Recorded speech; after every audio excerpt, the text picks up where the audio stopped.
99214. Let's see. Oh, it was 99244. Your answer is in the AMA 2025 CPT book on page 25 for that one. We already know what this one is. This one's nursing facilities. That one's an easy one. All right, let's try this one.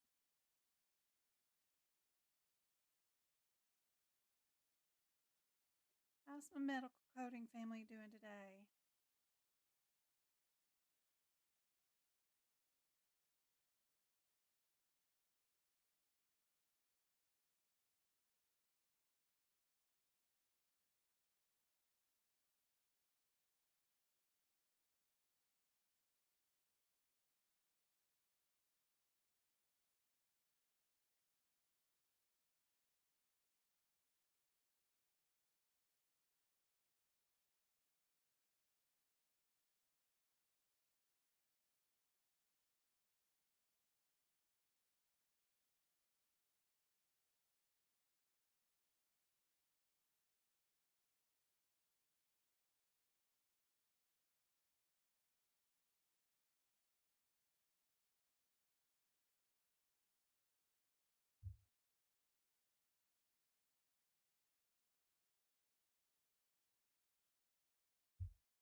Hope you guys can hear me. What do you guys think? Would it be the 12? Let's see. You are correct. It is the 12. Good job. That answer is on page 16. What do you guys think about this one?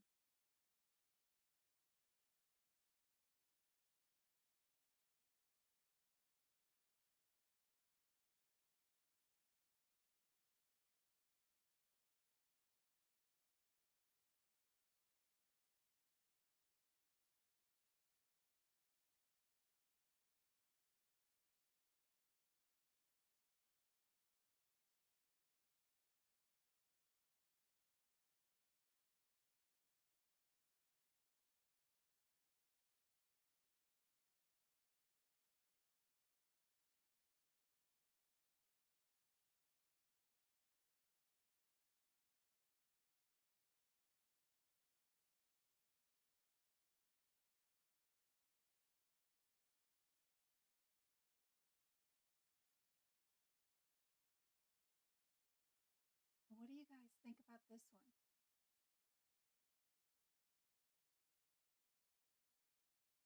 The, the medical coding without a course is the way. Awesome. What do you guys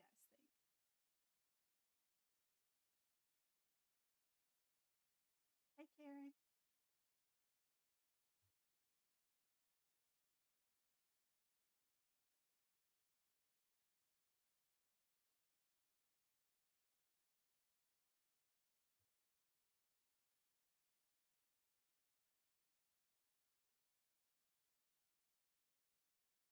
What do you guys think?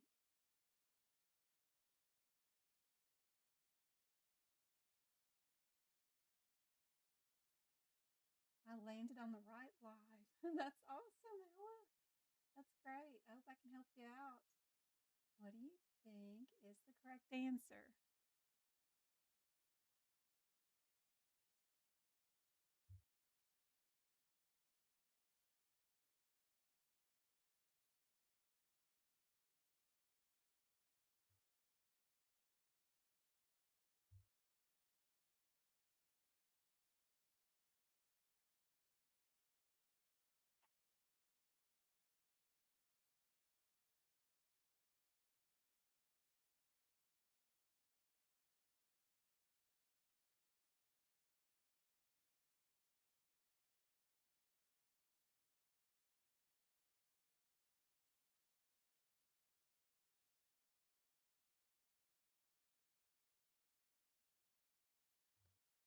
Sitting here working on some notes too. I'm taking my CCS review right now. Oh gosh, that's awesome. You want to be a medical coder, but you don't know where to start? Ooh, I've got a pinned TikTok for that. The first thing you need to do is do your research. Which certification do you want to be? There's a lot of them out there. There's two major companies that do medical coding certification that are recognized by employers, which are ahima or aapc. Ahima is not for profit. AAPC is for profit. Not that that really matters so much with employers. I think AAPC does a little bit better with their advertising and getting the word out to employers, but employers will take either of those certifications. Do not go get an NHA certification or any other certification from other companies. Only AAPC or AHIMA certifications. But there's different types of certifications, like, do you want to be an auditor? Do you want to be a coder? Do you want to be a risk adjuster? What do you want to be when you grow up? There's different certifications within each company. I've always recommended AAPC just because for the price that you're going to spend to get certified with AAPC, you do get 2 attempts at the same certification for a price. So you buy these exam attempts, and with AHIMA, you spend the money and you take the exam. If you fail, you spend the money and buy another exam attempt. With AAPC, you get 2 exam attempts before you have to buy more exam attempts. So I did it right away, just like that. Before I even studied, I knew that I had purchased 2 exam attempts, so I went right in and took the certification exam so that I could come home from that exam attempt. And because I took it right, I'm an auditor by heart anyway, so I audited the exam while I was taking it, and then that exam attempt gave me the data that I needed to know what I needed to study from that point forward. And then I studied for a few weeks of those key areas that I know were tested in concepts that were tested and asked about on the exam, and then went back and took my second attempt and passed. So I wasn't even trying with my first attempt. I was just more wanting information, right? I was wanting to you know, not be stressed and just more at using it as a learning opportunity, right? And that's it. That's all you need to do is pass one certification exam. Now, both companies will sell you prerequisites. Both of them will sell you courses. None of it is a requirement, and you can do it as self-study. But once you pick out which certification you want to be, I recommend whoever is going to be your testing body, like AAPC or AHIMA, get their study guide that goes along with the certification, right? So all the companies, if you pick a CPC certification, that's what you want to do. Of course, AAPC has a workbook, a little study guide that they will sell you. It's better than their course. It's more condensed, and it's actually what you need to know step by step inside that workbook, um, for what you need to know, right? Plus, it comes with practice exam questions. The exam is done electronically. They are open book exams. You get to bring your manuals with you. Each certification has different manuals that may be required to bring with you. Um, like for CRC, you only need your ICD-10 book. For CPC, you need your ICD-10 book, your HitPix book, and your CPT book. But you need to understand things about the certification exam that you picked you want to test for and how many questions are inside each manual so you know how much time to study inside those manuals. Like for CPC, there's only 5 questions on ICD-10, only 3 on HitPix. The rest of it is all CPT codes. So the majority of your exam is in the CPT book. So that's where you need to spend a lot of your time prepping. Don't waste a lot of time in ICD-10 and HitPix stressing over those because it only makes up 8 questions out of the total of the exam. So that's helpful. AAPC goes through great lengths in giving you tons of information on the different certifications, how to take the exam. They even show you off exam examples. They have online videos from everything about how to shake out your books, how to set up your room for the exam, how to take it in person at a testing center, how to show off your driver's license. Every tiny little detail, they have a video for that. And it's all on their website. You just need to do your own research and find it. But I totally recommend picking a certification, getting their certification workbook study guide, since they're the ones that are writing the exam that you're going to take. Only get their study guide. Don't buy a bunch of stuff off of Amazon or from Sally Sue on Facebook Marketplace or whoever. Just get their study guide and then practice their study questions that go along with that certification. And then get to know the manuals that you're using during the exam.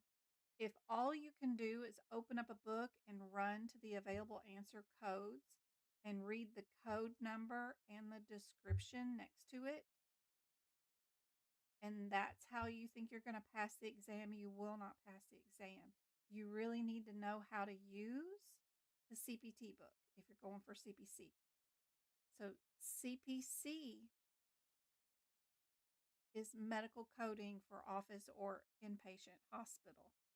So just running from code to code and reading only the descriptor that goes with the available answer isn't enough. You need to know, how does the code work?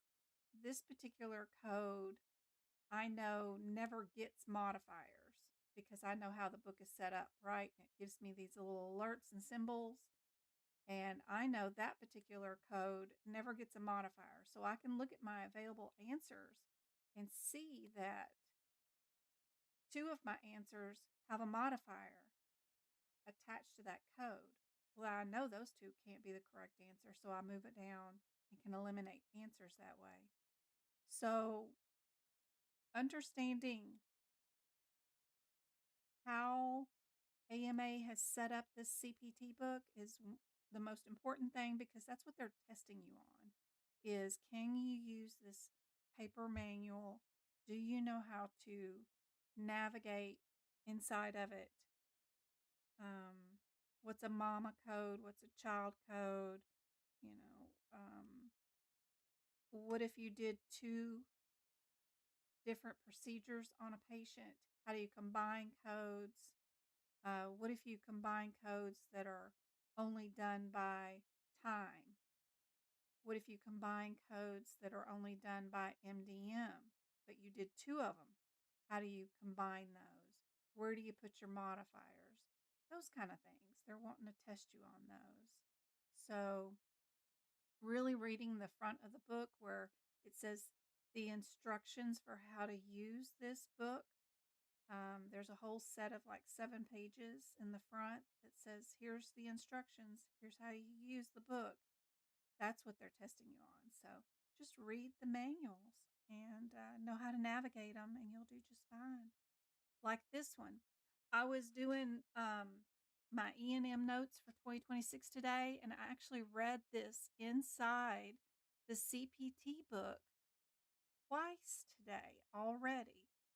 This actual sentence is written in your CPT book twice with the actual code next to neonatal critical care codes.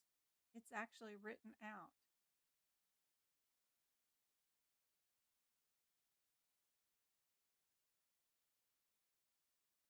So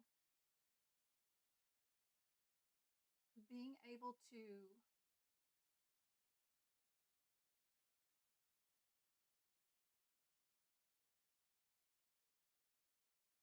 actually spend the time to read your CPT book is helpful.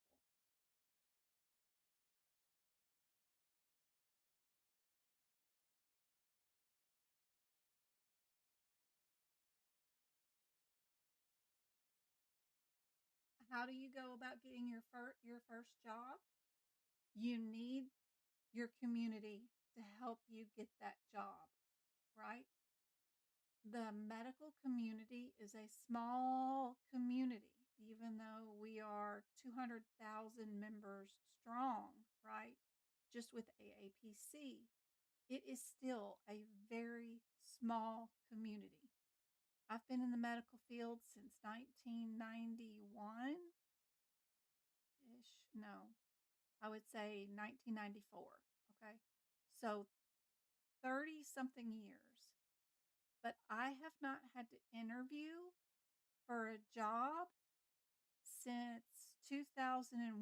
And the only reason I did that was technically I didn't even interview. I went to a headhunter and said, "Here's my resume. I don't want to look for a job. Go find me one. This is what I want to do." But that was in 2001. It is a small community, and you need your community to help you find a job. So you need to, um, there's a company called Project Resume where Andrew and Anna are medical coders who have been in the industry forever. They're always in AAPC magazines. I've seen them since 2019. Go to them, hire them for $90, have them redo your cover letter, resume, and your LinkedIn profile.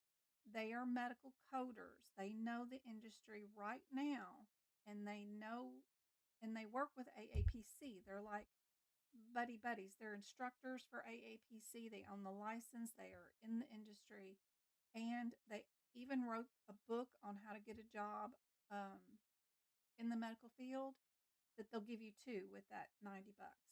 But they'll redo your LinkedIn, they'll redo your resume, and you'll get the book on how to get a job. Get them to help you. Use the code, which is funny, but I'm not trying to really sell you anything. But use the code GEN10, like Jennifer, and then 10, JEN 10. Tell them I sent you. You'll save 10% off that $90, and they'll know that I sent you. So they may send me a box of chocolates or something at the end of the year. But Jacob, I've talked to him personally. We've had meetings, and I told him, I'm not good at job hunting because, I haven't had to interview for a job in forever, and I'm old and I'm retired from work. I don't even work anymore. But, they need to know how to get in their foot in the door. And I know you guys, and I see you guys at every convention, and I've seen you all over the AAPC magazines. You got to help. So they are offering to help you guys. So jump in there. You need to know who your AAPC president and vice president and chapter members are, and volunteer for roles too. AAPC has all these AAPC chapters across the country. Let your AAPC president of your chapter know that you're looking for a job. Email them. Tell them your story. Reach out. See if they know of any job openings. Attend every local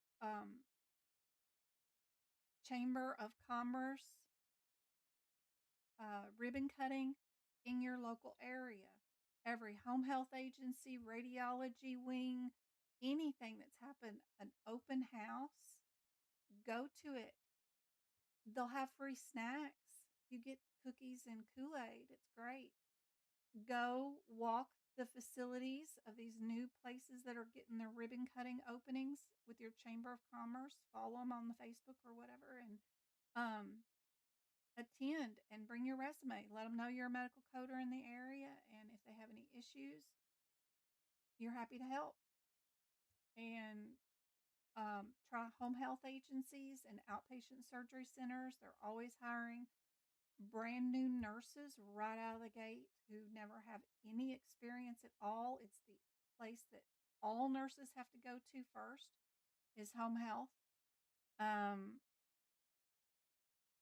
then I have a blog on my website where I list out all the different types of jobs you can get that are current now that you could get that you wouldn't even think that you need like a position for. Like there was a recent article in AAPC's magazine where the federal government made this new arbitrary company situation thingy going on where it's called IDNR, where doctors' offices and hospitals are upset because the insurance companies are not paying claims, or they're paying claims at reduced rate like Aetna is right now, automatically down coding everybody who bills a 99214 to a 99213 just because they want to, right? They're not going to pay it. They're going to downgrade everybody's E&M visits. Well, there's no one to fight them, right? There's nobody, no middleman. You can't arbitrate them. There's no thing. They have the money. They have the monthly membership for all the health care plans. So there was nobody. So eventually, we set up a program with our tax dollars to make a middleman arbitrary person. And that started in 2022, but we don't have enough people in the positions to be arbitrators between the health plans and the doctor's offices and say if they're right or wrong.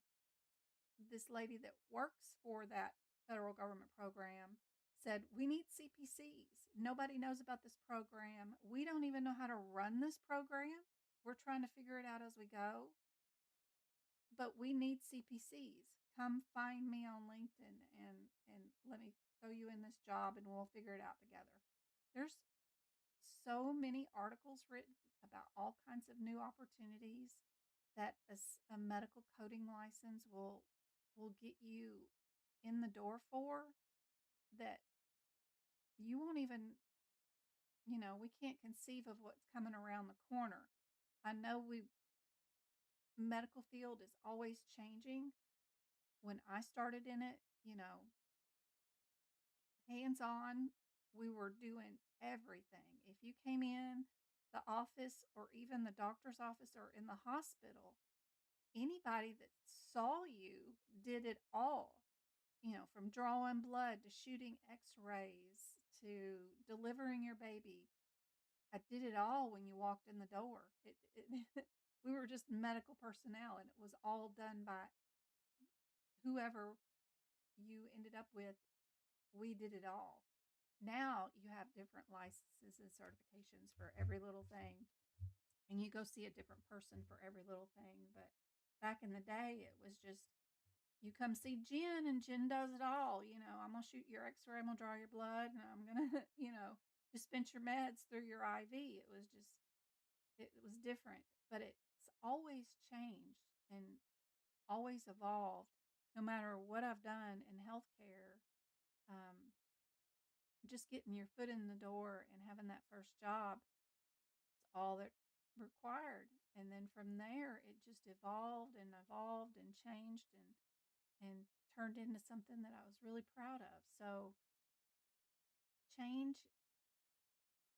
and adaptability is a good quality to have, for sure, for being a medical coder. What did you guys think was the answer for this one? Everybody saying A? It was C for this one. This one's on page 49 through 51 of your CPT book.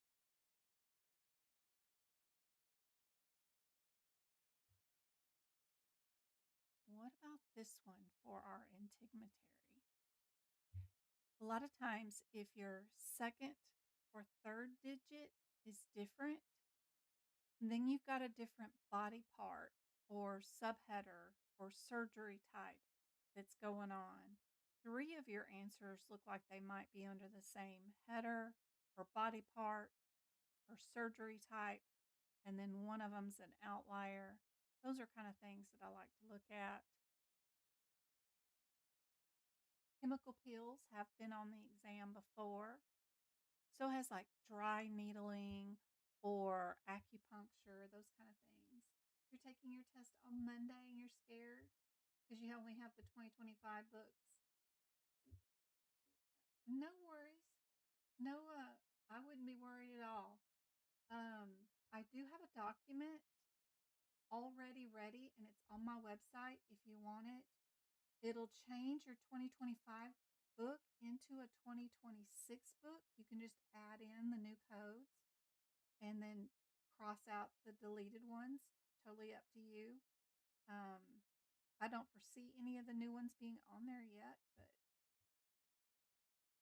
Monday is the 7th. I don't think they'll change the exam until after like the 19th, but don't know. They always say they change it on January 1st, but why do they shut down and don't let anybody schedule any certification exams for the last 2 weeks of January then? So, yeah.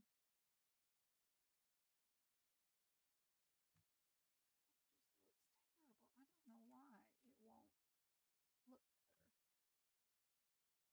Got all this stuff all up in the way, all these headers for AAPs for the Tiki Talk.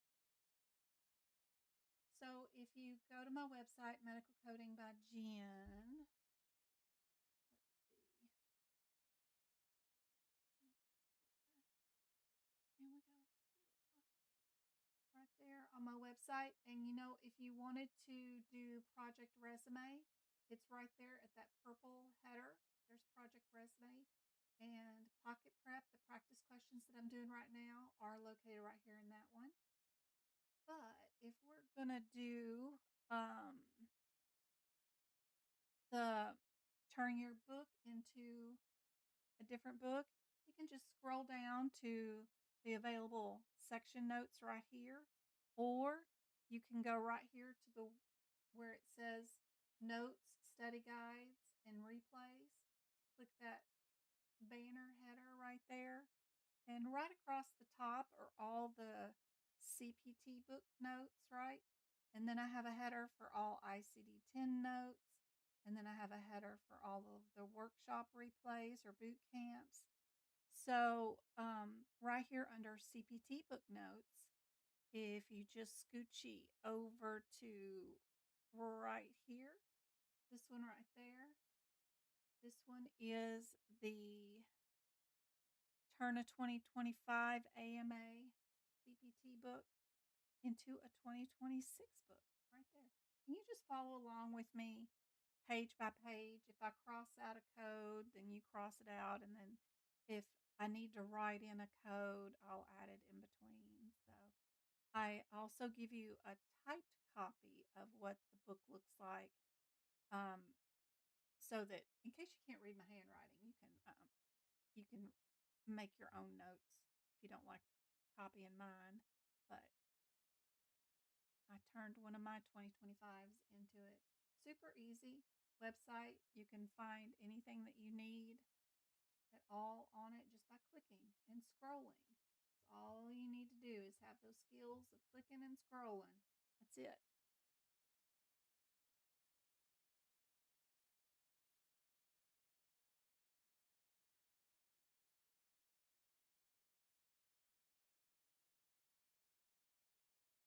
You see it? Oh, good. resume help you out with that and getting that medical coding job. Anne and Jacob have been in the industry for a long time. They know exactly what employers are looking for.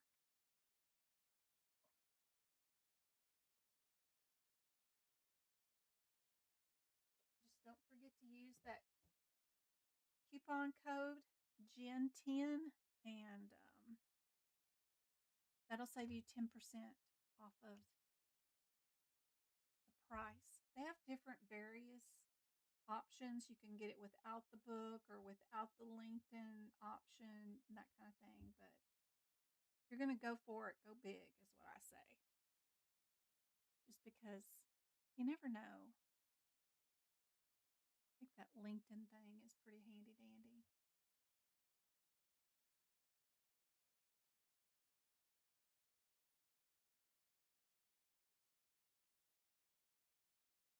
Yeah, I did the one last year for ICD-10. I can do it this year if there's a need for it.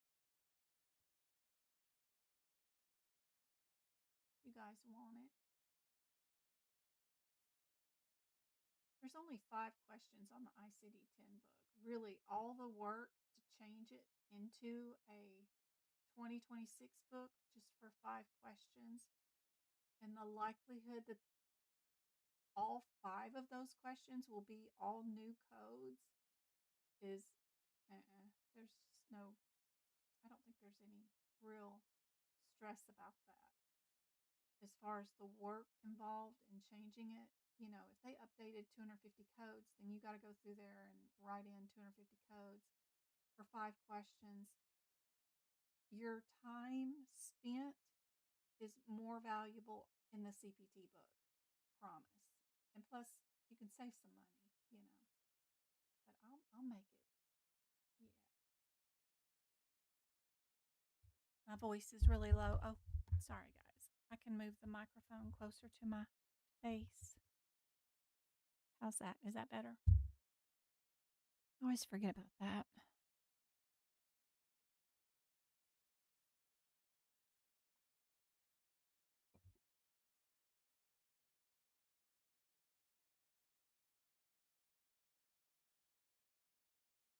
No, I wouldn't. If you've already got your 2025 manuals, AAPC allows you to use prior year manuals on the current exam.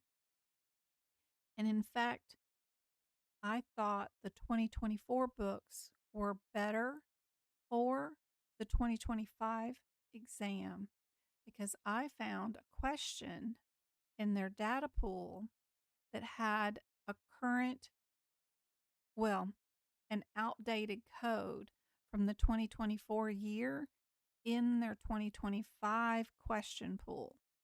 So one of their HitPix questions asked about a HitPix code that was deleted in 2025. But in 2025 course that I was teaching my CPC students, they still had that question in our question pool. And then I heard from people that were taking the certification exam that they could not find a HitPix code during their exam that they were being tested on in 2025. I put 2 and 2 together and figured out they actually had that question that was inside their course also on the current certification exam. So people would show up with brand new books for that year, but they were using deleted codes from the prior year. So it stressed them out on that HitPix question. So, big corporations are slow to change. So don't stress about that. You're going to be okay with your 2025 books, I believe. Now, until somebody takes the exam in 2026, truthfully, I have no idea what they've done. I am a licensed instructor for them, sort of kind of help work with them, but I don't know the inside workings of AAPC, right? So until somebody starts taking the exam and I start seeing their feedback of what codes were on their exam. Not that they're supposed to share that information, but usually people do. I like to go through the Facebook post, and when people say, I passed, people always ask, give us some advice.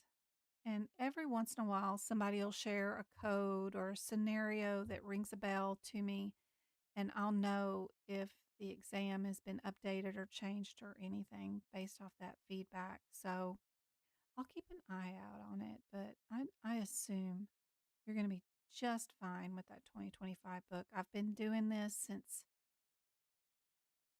like, really auditing the certification exam since 2019. So 6 years now in a row, and they've been consistent with updating and changing things slowly. So I have no fear of that. Thank you, Go Card.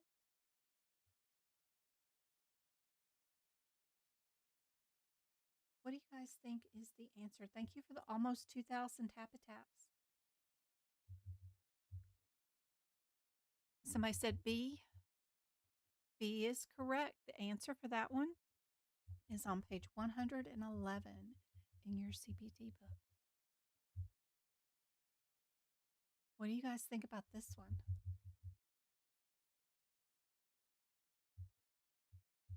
Oh, good. I'm glad the sound is better.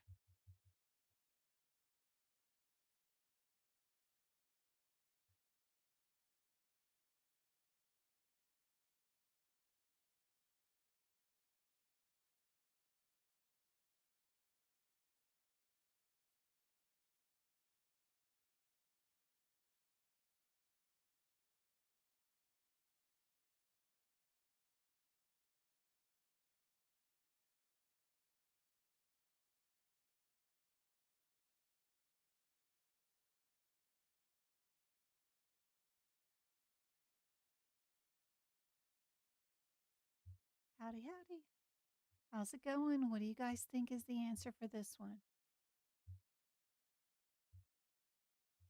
What do we do for our non-healing burns?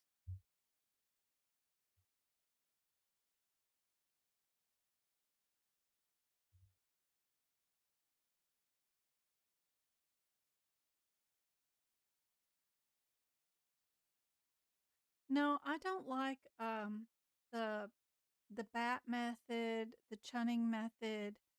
Um, I don't do either one of those. Um, I do um, fixing your out of code sequences. So every time I see a code that starts with a hashtag, I stop and go find where it should be. It's a much easier process when you do it that way because every time you see a code that has a hashtag in it, it's misplaced. It's in the wrong spot. If I find it when it's in the wrong spot, then I can find it where the correct red spot is at, if that makes any sense, because it'll be in numerical order. So I can go there because it's just in numerical sequence, find where it should be, and just put the page number where I just found the hashtaggy one. And that process from the E&M section all the way through the medicine section has to be done. You just have to do that. If you don't, you'll be fighting for your life, trying to find codes that are misplaced and in wrong spots. Most of the codes are in numerical order and super easy to find, but one trick on the exam is that they do like to pick codes that are out of sequence as possible answers. The E&M section, the medicine section, and lab and path especially are the worst with out of place sequenced in codes. I have a step-by-step guide with photos and videos of book prep for free on my website. Just go to the free resources and go to CPT Book Prep, CPT Book Prep videos. Both of those areas are completely free and will show you photographs and videos of how I do my book prep.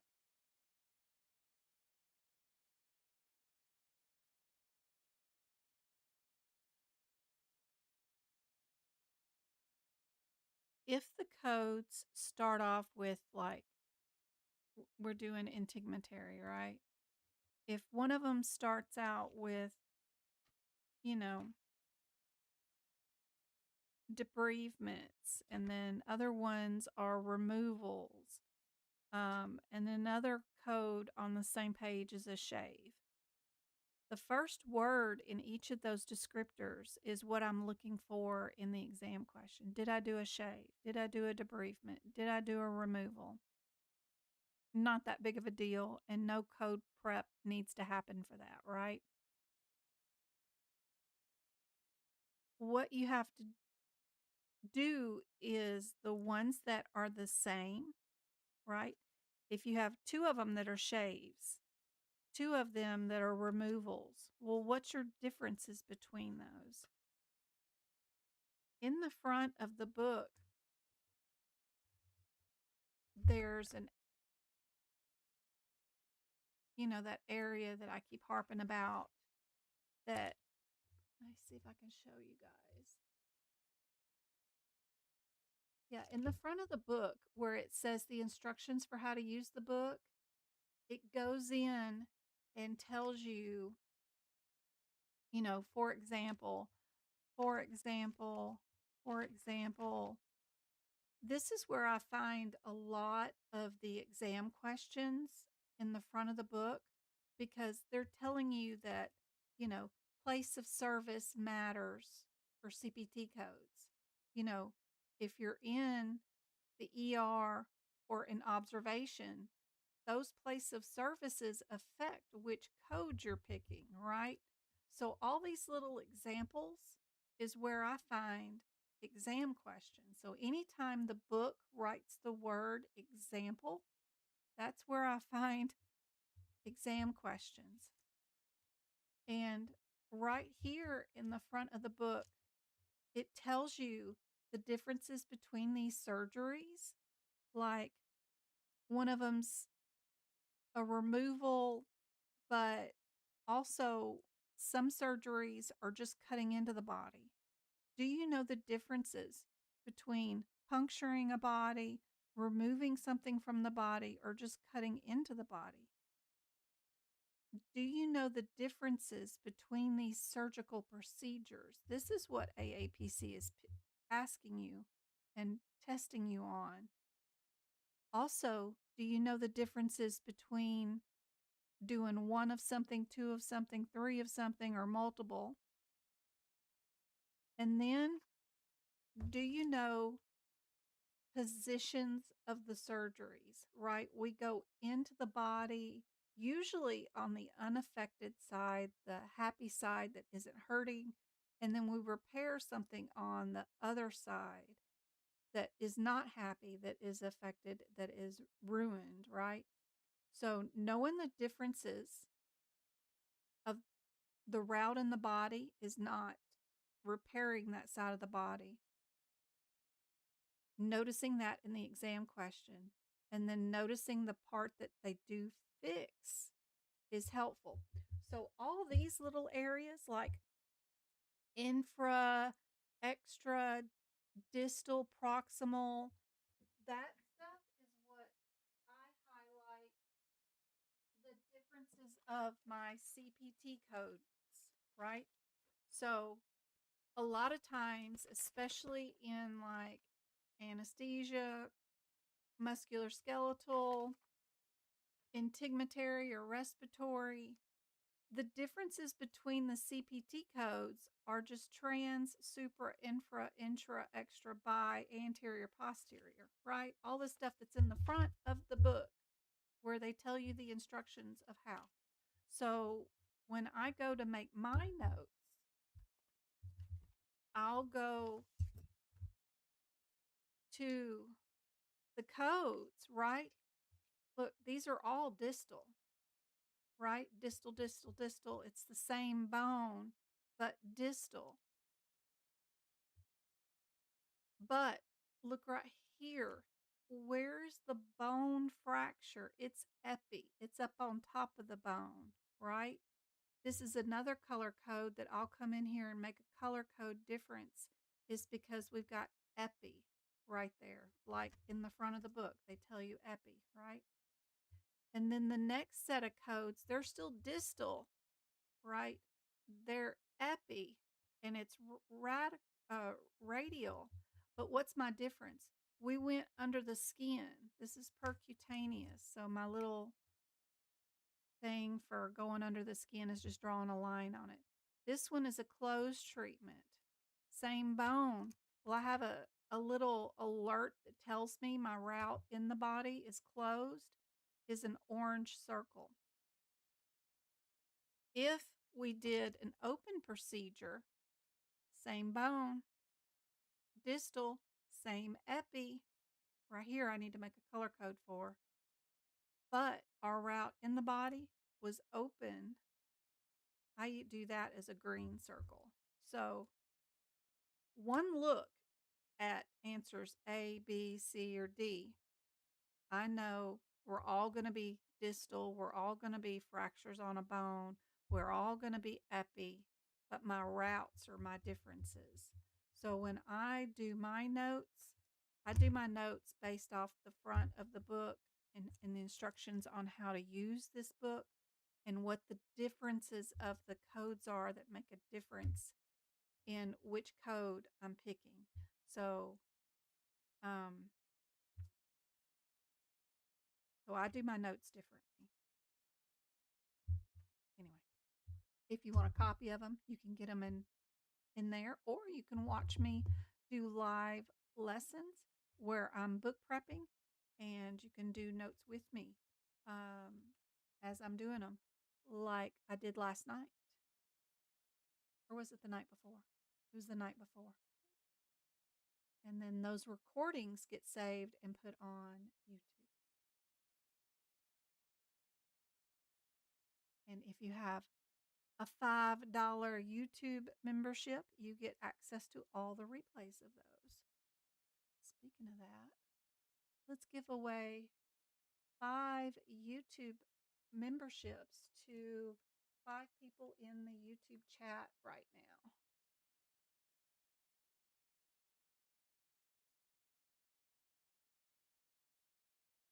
All right, I'm going to send them $27, and YouTube is going to pick 5 winners. I don't have much say in who they pick as the winner, but congratulations. Hey, Mia, Marcella, Samantha, my love. She has been with me for years. Lola, Lisa, and TOM. Congratulations, guys. I hope those YouTube memberships help you guys out for the next 30 days. You get access to all of my workshops, duck classes, podcast, and book prep videos. I hope that helps you guys out a whole bunch. Everybody's saying C for this answer. C is correct. The answer is on page 1022 inside your ICD-10 book for this one. Ooh, are we going to code a D code or a C code? Even just knowing the chapter headers for any code that starts with C versus any chapter that starts with a D is super helpful. Of course, Sean, any videos with book prep, it does not matter what year I recorded them in. It takes an act of Congress to make new CPT codes or ICD-10 codes or HitPix, and I'm literal with that. CMS is run and all the laws and all that stuff are written by Congress. So if there's a new CPT, ICD-10 code, HitPix code, it's voted on by human beings. You know how slow we are, right? To get a group of people to agree on something, write a description for it, and publish it and make it available for payment for that procedure for all insurance companies universally for the rest of that procedure's life. It takes an act of Congress to write that. So if I wrote notes for a CPT code, an ICD-10 code, HitPix code, it's good. It's good for whatever year you are currently doing your exam on. Some codes are deleted, and then we have updated ones, but there'll be a video for that.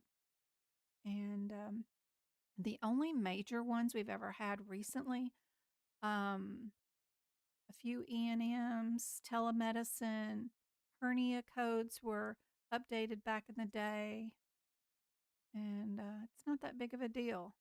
It really, really isn't. Most of the codes that get added every year or deleted every year are temporary codes, like Category 3 codes in the back of the book.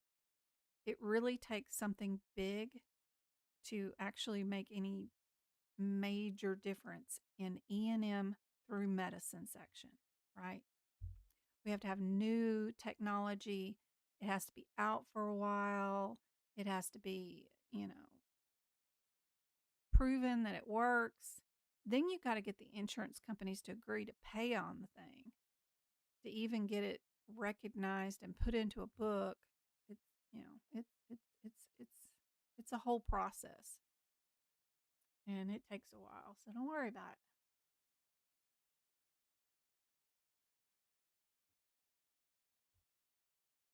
Oh, you didn't receive notification? That's crazy. Be sure that when you're here at Medical Coding by Jen, if you go to the social media tab under the free resources, and then you click on Medical Coding by Jen, right, the YouTube channel, be sure you've hit that notify me, right? When the next time I'm going to be live, it'll be next Monday. You can hit that notify me and it'll turn the notification on. Um,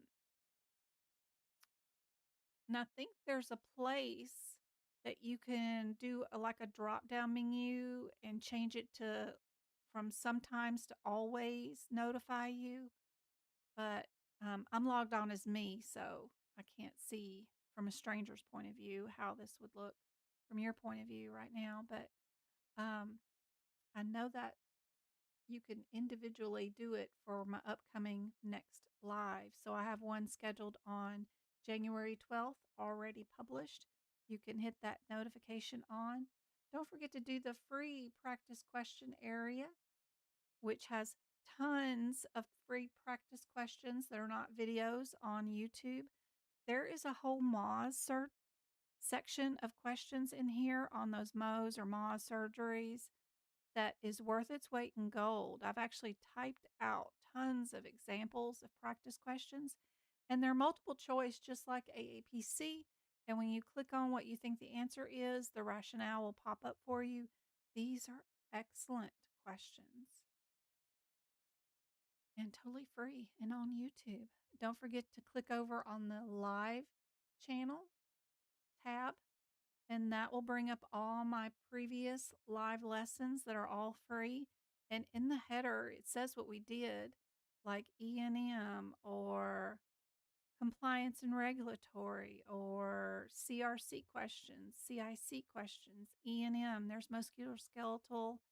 There's female reproductive practice questions. There's anesthesia. There's the podcast. There's the post page with all the practice exam questions. Tons of cool stuff. What's the store got in it? Ooh, we got hoodies in the store. That's kind of cool. We got socks. The mouse pad is really cool. I love it. I've got it on my desk. I wonder if they make you get rid of it for the CPC exam, but it's too funny. Like, I've got our little color codes, like you circle red for arteries, blue for veins. There's your closed and opened. There's your MDM for E&M with your problem list, your data, and your risk.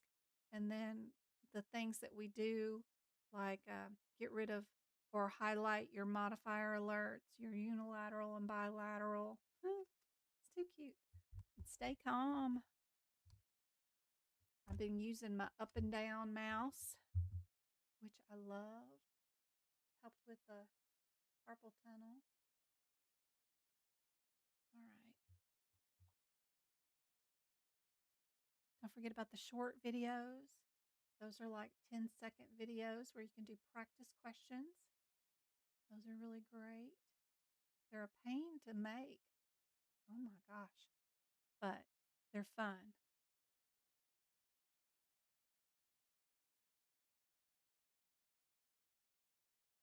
Back to pocket. What do you guys think is the answer for that one? Right now I'm working on, I am doing the 2026 book. I'm working on that one.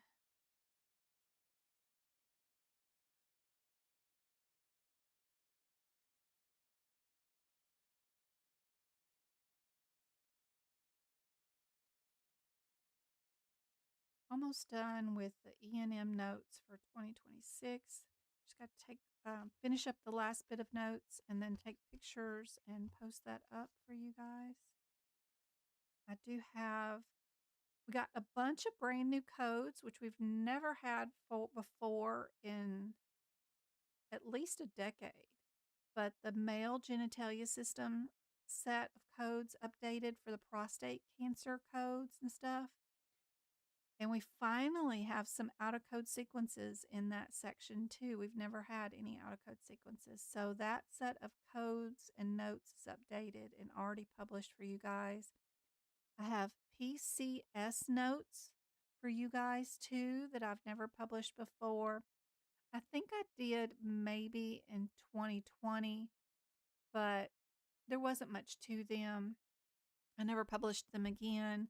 But now you guys have a bunch of notes for PCS if you're doing ahima's CCS. And it even comes with a ton of examples, how to do it, the instructions on how to do it, how to go through the tables and stuff like that. So it comes with notes in the book, but also a guide to go along with it. So pretty cool. Those are published for 2026. The out of code sequencing, if you just don't want to go write down the page numbers for all those codes and look up where they're missing and you want something quick so you can go through and write down the page numbers, I have that up for 2026. And then I also have the Turn Your 2025 book into a 2026 book already published.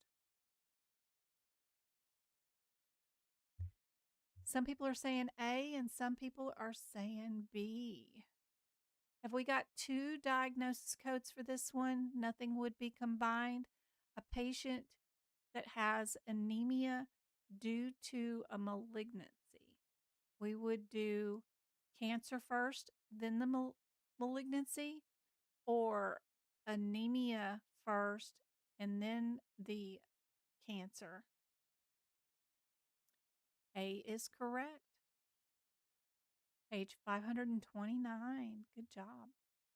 What about this E&M one?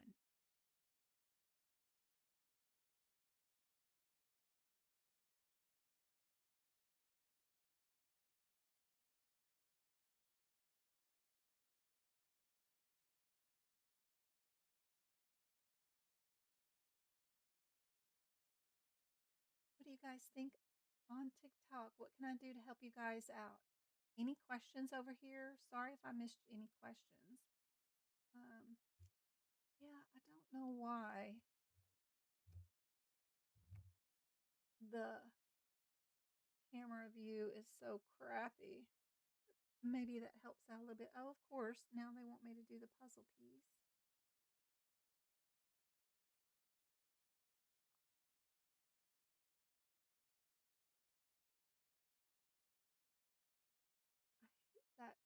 banner is like all up in the way.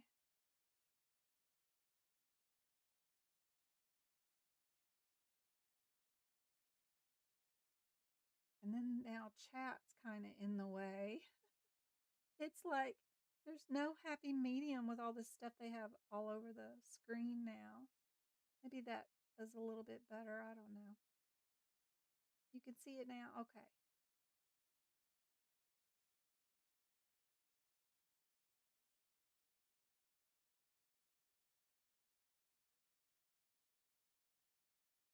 Okay.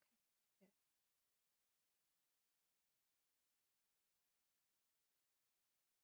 So real quick, just some of the answers. Like A was the answer for the last one. A is in apple.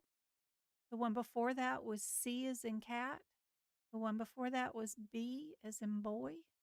The one before that was C as in cat. And that one was D as in dog. There we go. All right. Back to this one. We're stuck in traffic. Do we get to bill for being stuck in traffic? What are we doing here? What do you guys think?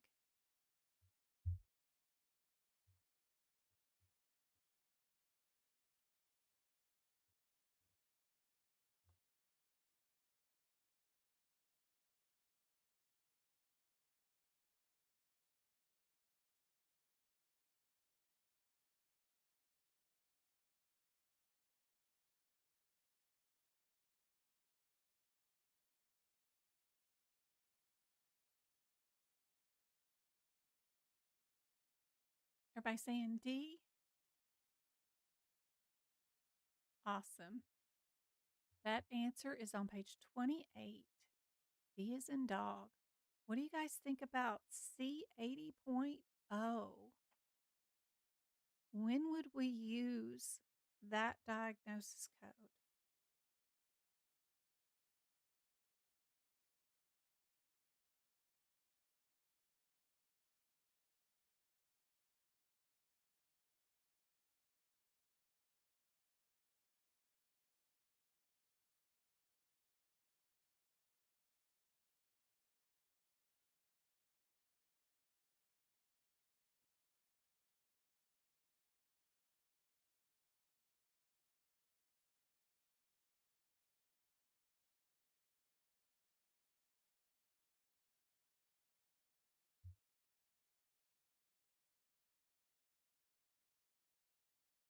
Y'all think it's D for this one too?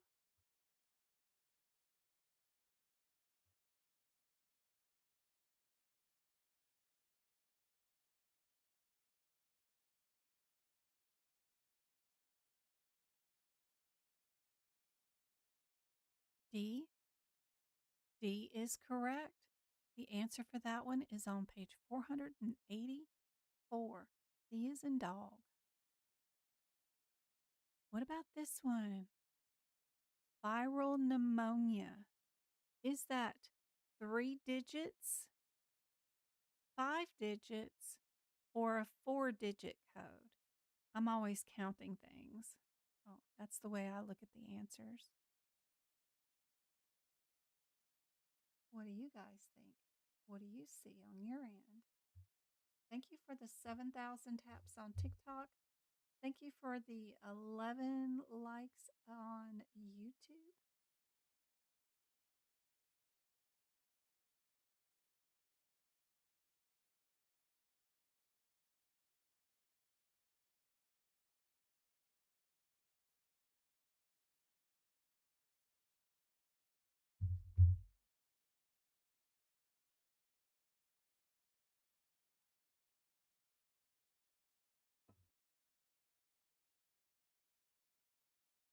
Casey says C. Bella says D. Viral pneumonia. Is that kind of specified? Like, is it upper, lower lobe? You know, it's not really saying a whole lot. Like, I know, like, if an ICD-10 code ends in a 1, it's on the right side. If it ends in a 2, it could be the left side. 3 could be unilateral. 9s are unspecified. We usually try to stay away from those, but if we have an unspecified situation, very little information, we might be able to use it.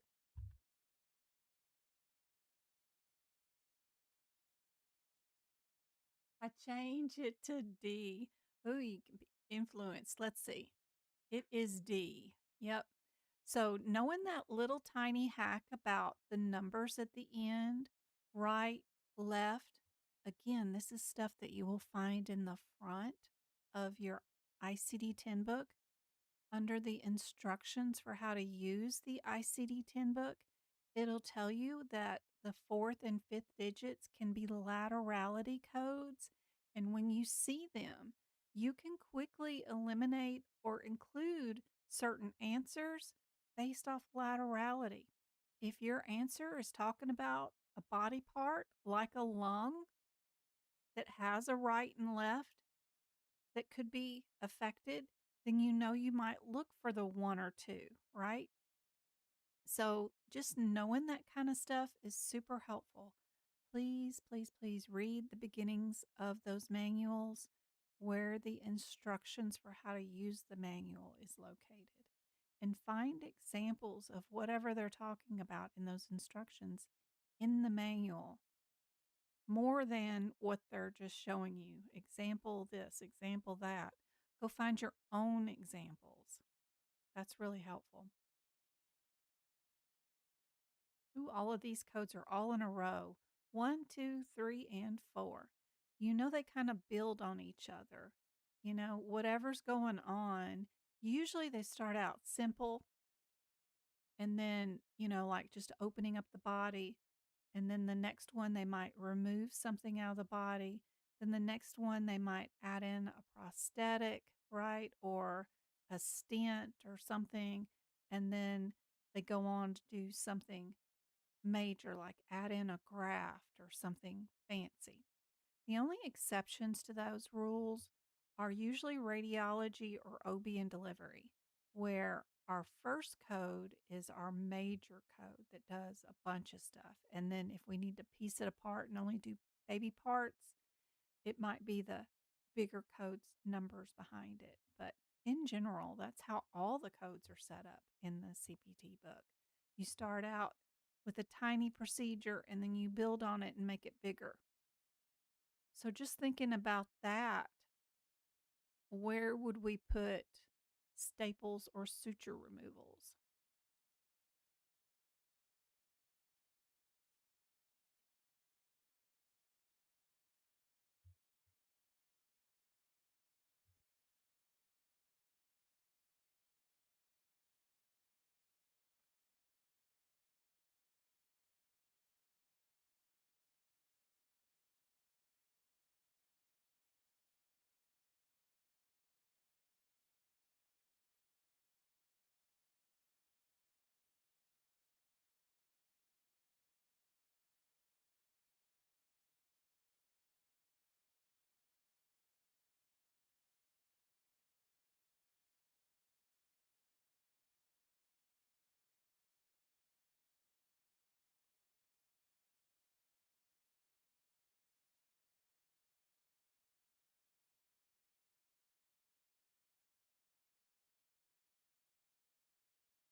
We're supposed to use these codes along with an E&M code, right? And then your differences are whether you used any anesthesia or not, usually. There's no mention of it, then you didn't use it. So you can eliminate certain codes that include anesthesia, like our 51 pocket prep allows you to strike through certain answers so you can remove them from your view if you wanted to. Hey, Pennywise, good to see you. Lola, thanks for reposting. I want to say C. Yes, it is an add-on code, correct? Because most of them all are. They should, except for the 51. But because it says, like, you're supposed to use it with an appropriate E&M code. And look, it says right here, would be used along with E&M code, right? And then in your book,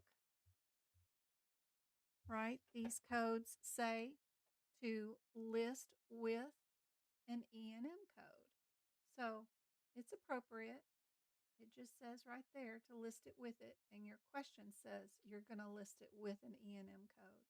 So they're just testing you to see if you know about that parenthetical note being right there. So it would be correct in the way that this question is worded. D is correct. Go to page 112, which technically, I think that's from 2024 book, or I don't know. My 2026 book, it's on page 106. So maybe the page numbers change. They're saying it is this one, that it is removal of sutures and staples not requiring anesthesia.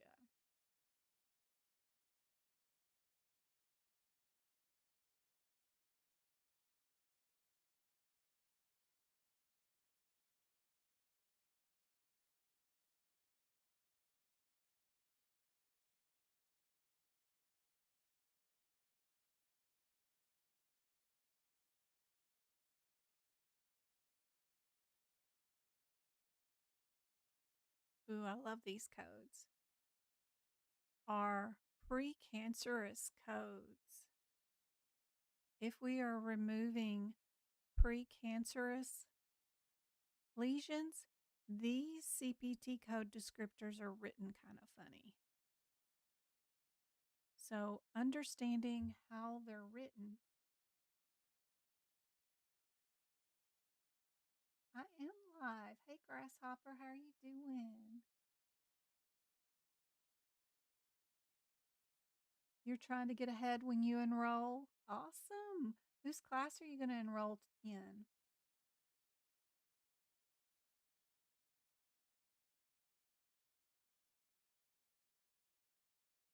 Aw, thanks, Grasshopper.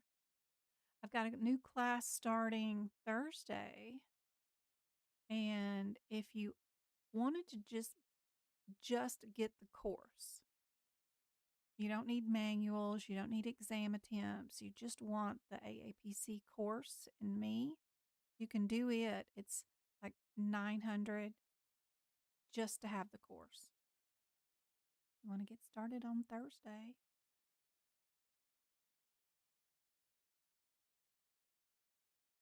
But technically, you can do it all self-study. You don't need no course. You can just do it watching all my videos. All right. If we're doing pre-malignant lesions, these 1700 ones have funny description verbiage. And if you've read the front of the book, you understand that your 17,000 code is only for one thing being cut off. One. If you need additional things to be cut off, that's where you add your O3. The additional can only be up to 14 of them altogether, adding those both together. So it would be 13 more, including the first one. Because if you add the first one and the 13, you get 14 lesions. Now you do have to code for each. The O3 code has the word each in it. That means you have to do that code each time there is a new thing you remove. So if you had 5, you would put down the O3 code 4 times, up to just the number 14. If your total things that you have to remove is more or up to the number 15, then you're not going to code the 00 or the 03 at all. You're going to scoochie down to a secondary code that is for the same type of thing that you're removing, but it includes any more number of items 15 or over. And what is not in the descriptor for the 004 code, the word each is not inside that one. So you do not code each after 15 or whatever. If you have 99 of them that you removed, you spent all day on this patient removing all kinds of stuff, then you would only bill the 04 code. If you had 67 of them, haha, you would do just the 004, right? The only time you bill for every time you do it is if it has the word each in it. This one is confusing because they kind of hid the word each. Most of your each codes, the first word in the descriptor is the word each.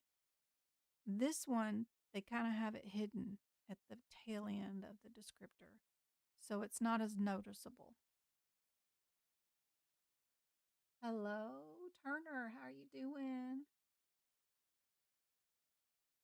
Yes, so if we removed, he destroys all 4 with laser.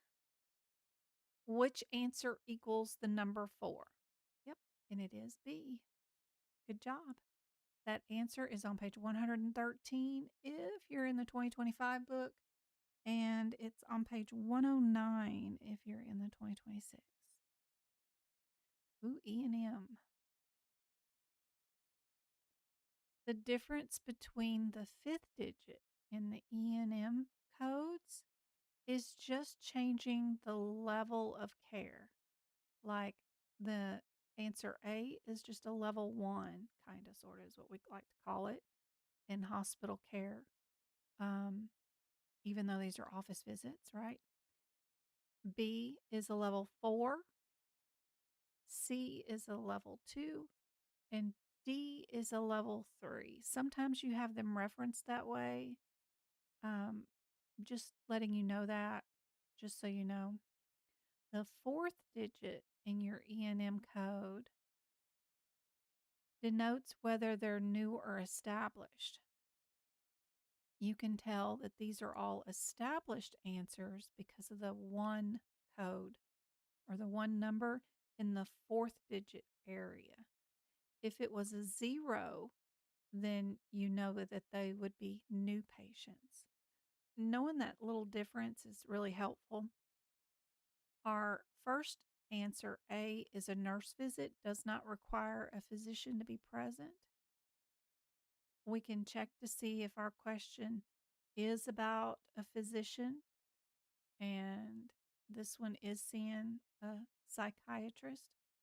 So we wouldn't bill answer A because they're not seeing a medical assistant or a nurse to get like a wound change or do a repeat blood pressure or something, right? Because these don't require a physician around. So we can get rid of that answer. Now,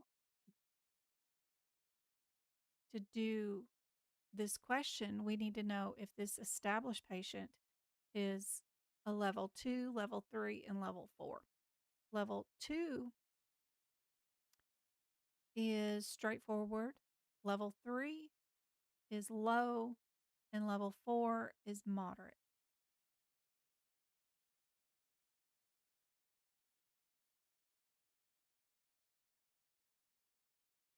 There's a little bit of difference. We have some new cardiovascular codes, about 10 of them, which is unusual. We usually don't have that many new cardiovascular codes. We just had some new technology that became available to us, and we're able to code it. So that's kind of cool. And we had some new, and we haven't had in decades, any new male genitalia codes, and we had, I don't know, about 8 new codes in the prostate area. So that's really cool. And we had some new, I think, telemedicine, E&M, just a few more updates in the E&M telemedicine area. They're kind of cool. But overall, a little bit more than usual update on some of the CPT code sections, but a lot of them know, right? Anesthesia hasn't had a new code in 6 years. Integumentary didn't have anything new to write home about. Neither did musculoskeletal. Cardiovascular had a few. You know, I've already done the updated version of the book. So if you want to update your 2025 book and turn it into a 2026, you can. I got a $20 thing you can download and you can make your book new if you want to without buying a new one. Totally up to you. And then I already have the male genitalia section up and ready for you guys. All those new codes. This one, B, correct. Good job. That is B as in boy, and it's on page 17 of the 2025 book. What about this one? Which one is doing stereo?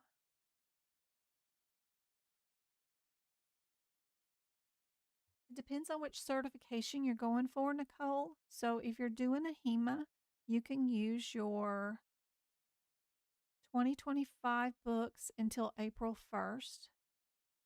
And then ahima requires you get updated new books for any exams taken from April 1st on in 2026.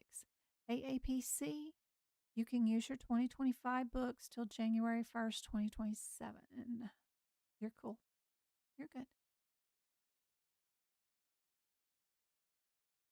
AAPC, you can always use prior year books. You can no longer use your 2024 books this year, but you can absolutely use your 2025 books all of 2026. Hey, Turner. Can, yeah, process of elimination, like even with this question, it's a wordy one, right? What do you see in your available answers? Look for patterns. That is the process of elimination. I see 3 answers that all start with the letter R and 1 answer that doesn't. It's a C. That's a pattern, right? 2 of them start with RAD, right?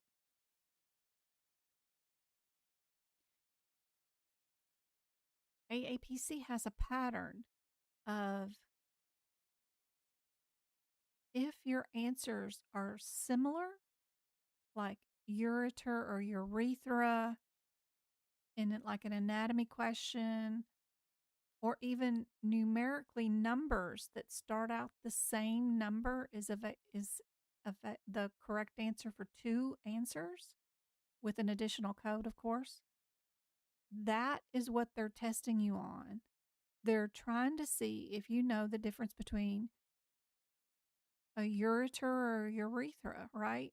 Or the difference between what is secondary in 2 answers that start off with the same CPT code. You can quickly eliminate any answers that are unrelated or don't look similar because that's not what they're testing you on. They're testing you on something that's super similar.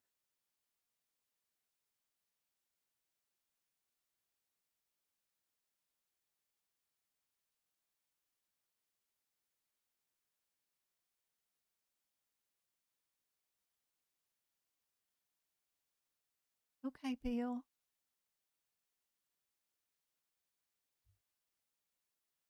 So 2 answers start out with RAD. Where would we put radiation therapy? Yep, radiation oncologist. Perfect, easy peasy. That is the process of elimination. Look for patterns.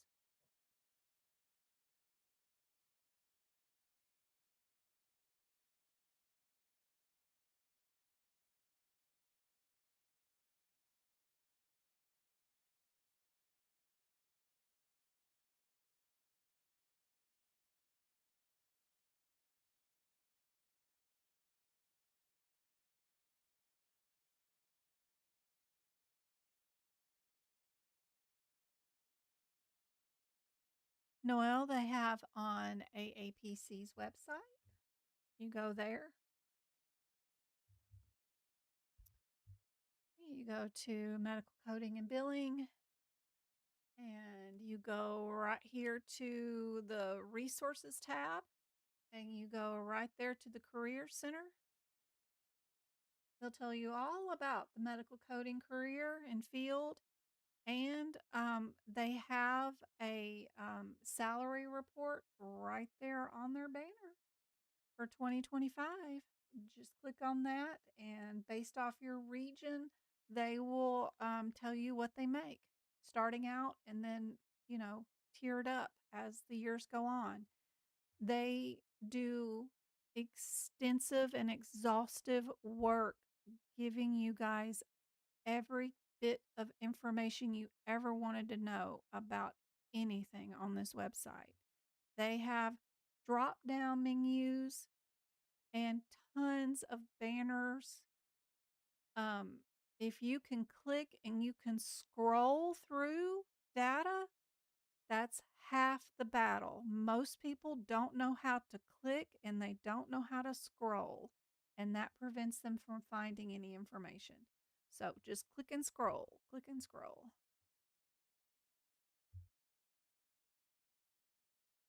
All right, what do you guys think?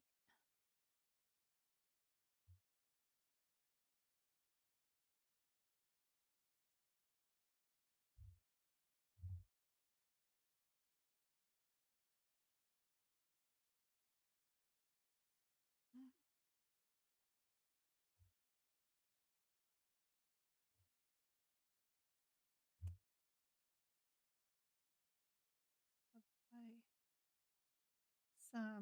All these little things on TikTok just get in the way, and it's not focusing right.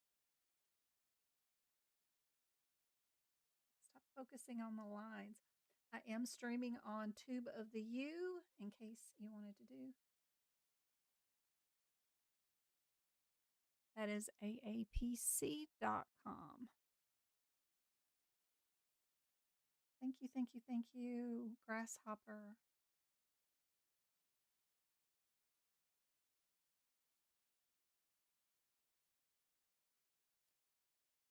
Trauma from a wound. What is included in exploring that wound? If somebody stabs you, do you need debriefment? If somebody stabs you, do you need fine needle aspiration?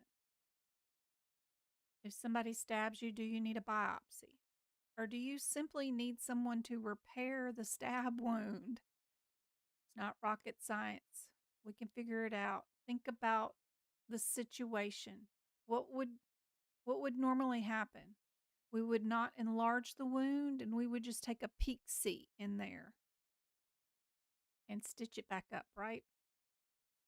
If you actually have to repair an organ due to trauma, then you don't code and explore of a wound anymore. You go on and code just the repair of that organ, like a liver laceration or something like that.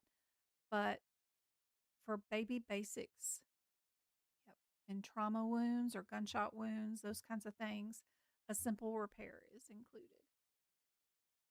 Yep, just clean it and stitch it.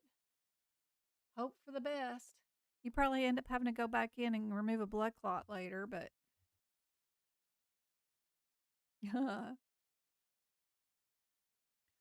We got, I gotta keep writing them. They've gotta fix that one.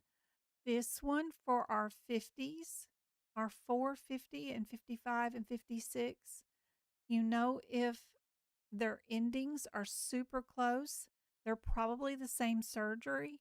This one with the 20 might be a different type of header or situation going around. What I like to do is look at the chapter headings for those codes. So instead of running to each individual code, if you come to these chapter headers and look at your, so we've got 55 and 56, which is A and B. They're under work related. Our 50 is under basic life or disability evaluations, right? And then our 21 will be up here in our non face to face evaluation and management. I can answer this question with just this page, and I'm not running looking around for codes that are all out of sequence. A lot of your CPC exam, no matter what chapter you're in, can be handled with these pages. And I highly recommend you guys start practicing and playing around with this page. Super important. Another key factor or feature that's on this page that if you did not read the beginning of the book where it tells you the instructions on how to use the book, you would not know that if there's a tiny little asterisk star sign next to a code, that tells you that there is a guideline you need to worry about. If you go to that code, your guideline will be right there in front of that code number. This is handy because it tells you what page number to go to. And if we were dealing with this one, there's your guidelines that you've got that are needed if you're going to code from that code set. This is kind of interesting. If there is no asterisk, then there is no guideline that you need to worry about.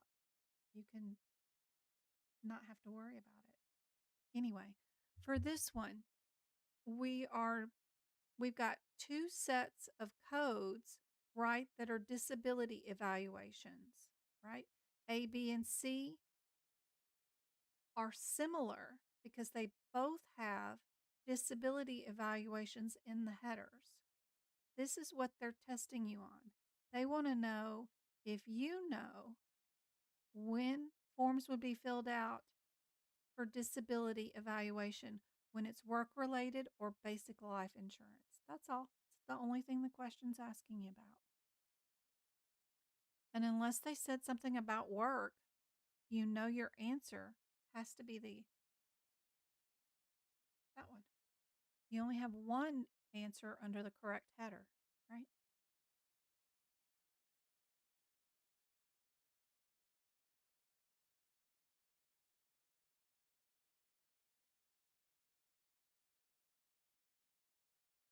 Know your book. That's right. It depends on if your certification exam requires the ICD-10 manual or not. Totally up to which certification you're getting. You do need it if you're taking the CPC exam. You could go without having a HIPICS book, but you need the ICD-10 and the HIPICS for that one. If you're going for CRC, which most employers really are looking at right now, you only need the ICD-10 book. You don't need the CPT book. You don't need the HIPICS book. You would only use the ICD-10 book. So depends on which certification you're going for.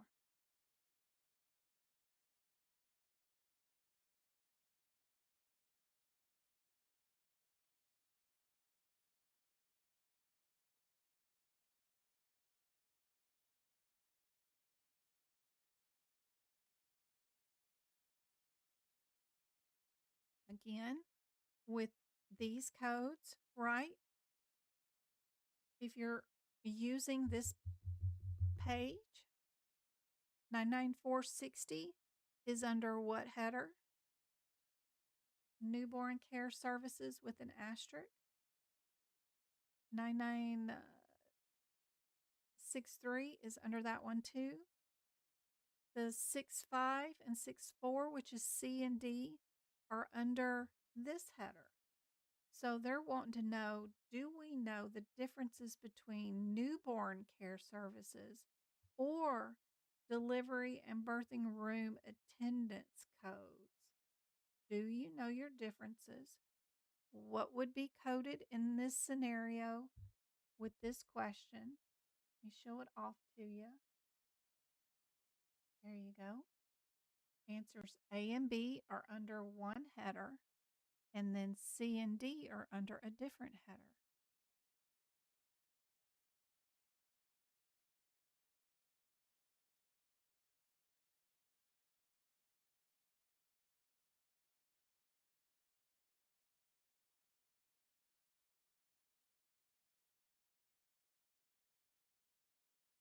I know A is standby services. I know D is a happy baby. And I know C is a blue baby. I don't remember what 63 is, but I know those three codes off the top of my head. Knowing a few of them in E&M is really handy dandy. But even if you don't know that, just knowing that we attended a delivery of a baby, right? That's what the doctor did today, was attend a delivery. We would only bill attend a delivery, and being able to eliminate those two answers is super helpful just by looking at that chart I was showing off earlier. Then you could go to those two codes under that correct header because it tells you the page number that they're on, which speeds you up in this exam. You'd run to page 45. You're not having to look for codes out of numerical sequence or look up and down columns for where codes are going to be. If you started out your answers up here at the top at this table of contents area, it helps you remember that you've got to look at your headers first before your descriptors. And then it speeds you to the correct page where the codes are at if you need to look at their descriptors. But I would love for you guys to try to remember that the 6-4 code is a happy baby that's delivered that does not need any resuscitation, and that your 6-5 code is your blue babies. You only have 2 delivery codes, and those are the 2 differences. 5 is blue baby. 4, even number, means they're even breathing, right? If you know anything about odd and even numbers, maybe that can help you out. The 4 is an even number. It can be divided into equally. I don't know. It's just one of those things that I remember. That's a happy baby. The 5 is an odd number. It can't be divided evenly because he's not breathing right. He's a blue baby, or she, or whoever. So that would be D. Yep. Page 47.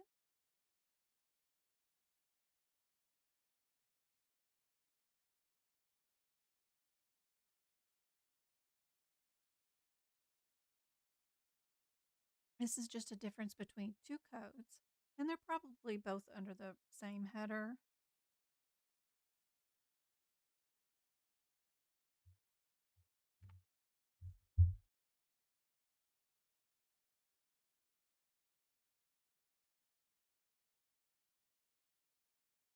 Prolonged services. Oh boy.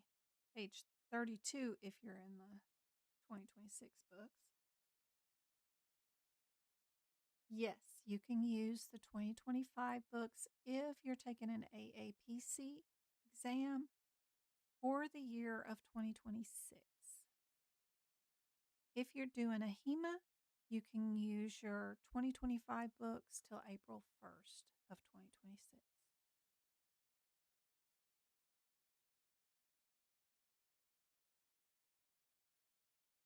1 hour and a half without patient contact.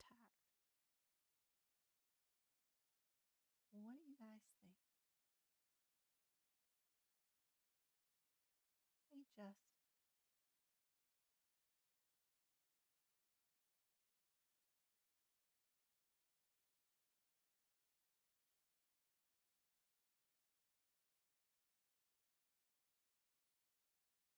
Yes. Best of luck on your exam.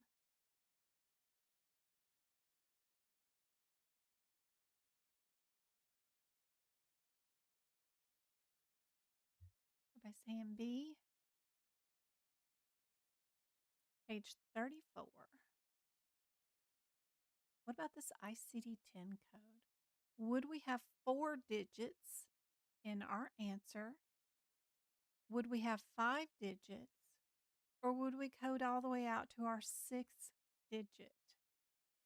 That's something that I notice in my ICD-10 questions.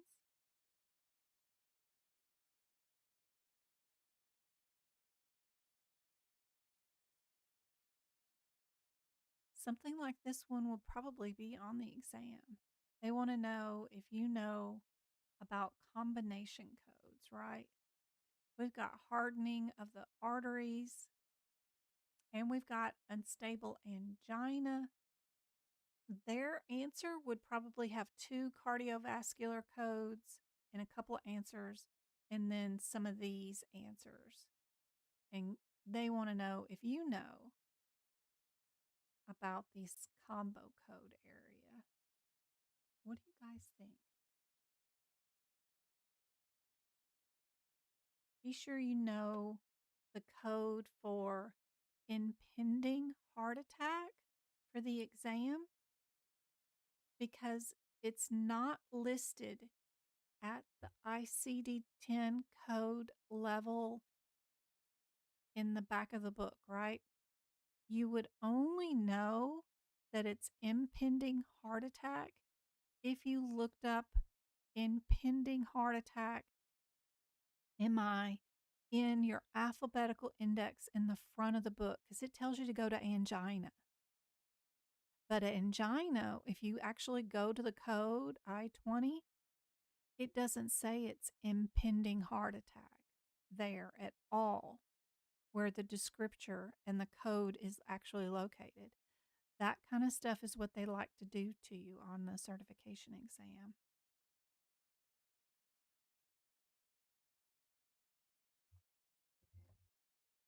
D? D is correct. All the way out to those 6 digits. Isn't that handy dandy to notice? All right. Which of the following circumstances would not call for debridement?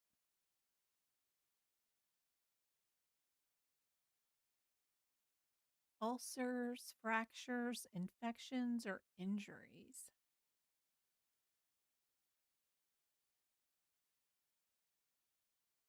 Annabelle, thanks for the follow.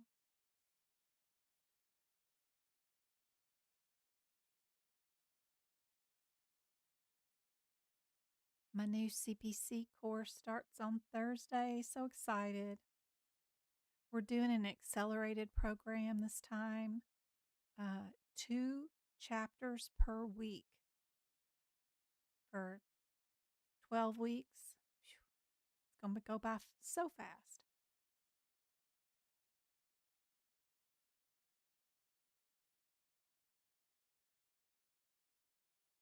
B, closed fracture. Good job. Perfect. What about this one? Skin replacement surgery. Look for your similarities.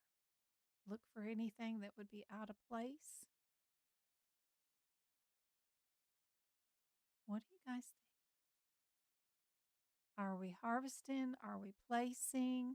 Are we prepping? I don't know what we're doing here. Oh, we're borrowing somebody else's body part on that one.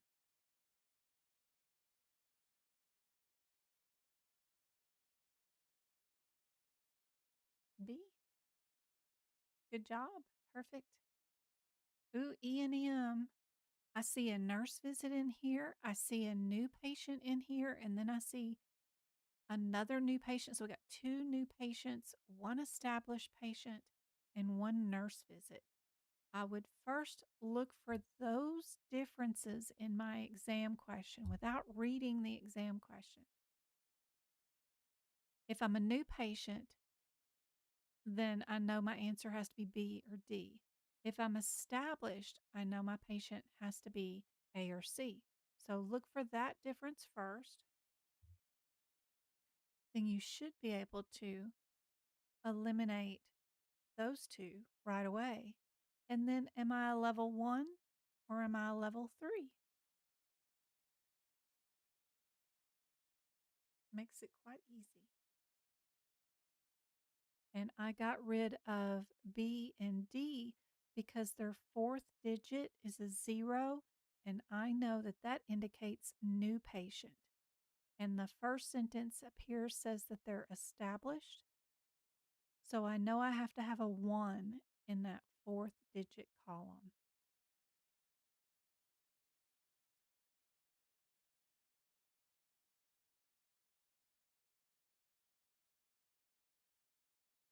I know that answer C does not require a physician. That's a nurse visit. So who are we billing for? We're billing for a physician. So my only answer that is billing for a physician in my established patient area is answer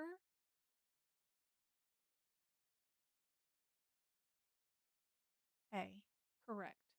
Because our 11 is a nurse visit or medical assistant, that kind of thing. Your answer will be on page 16.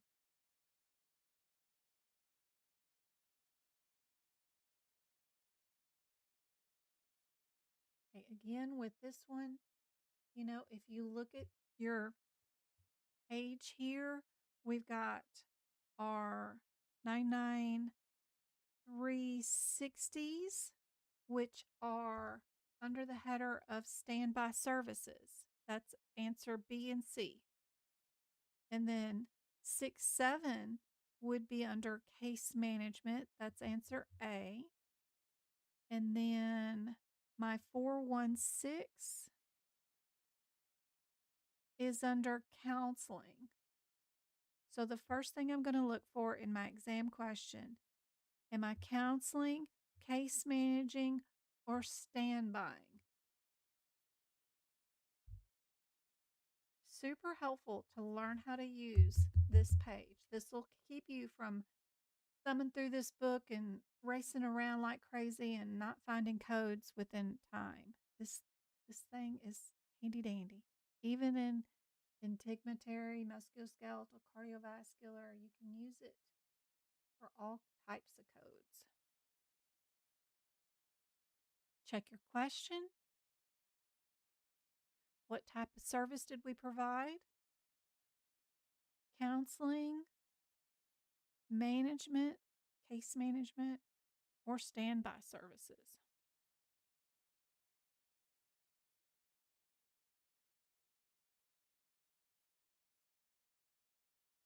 We were just standing around, waiting around, so we know we can get rid of A and D just based off their headers. Then we can go to our descriptor and see how much time needs to elapse before we times that code, right? Our total time was an hour. What would we be able to bill for an hour-long standby service?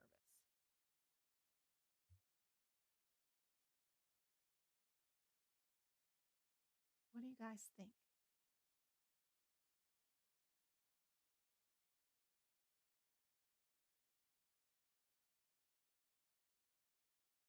Yeah, correct header by using that table of contents. Yep, it is certainly very helpful, I think.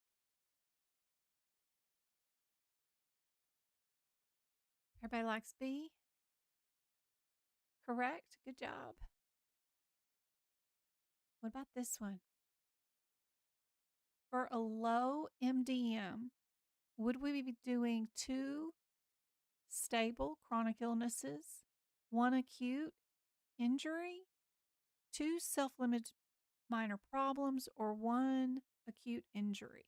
What is which one of these scenarios is classifiable as a low MDM?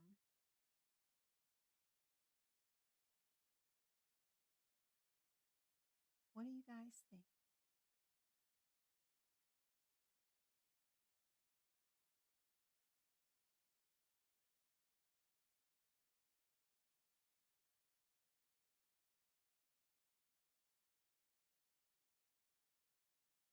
See? Good job. Perfect. Yes. That was TikTok. Good job. All right. What do you guys think is the criteria? Let's see. For E&M, that's all. Do we have global periods, histories and exams, time, or marital status?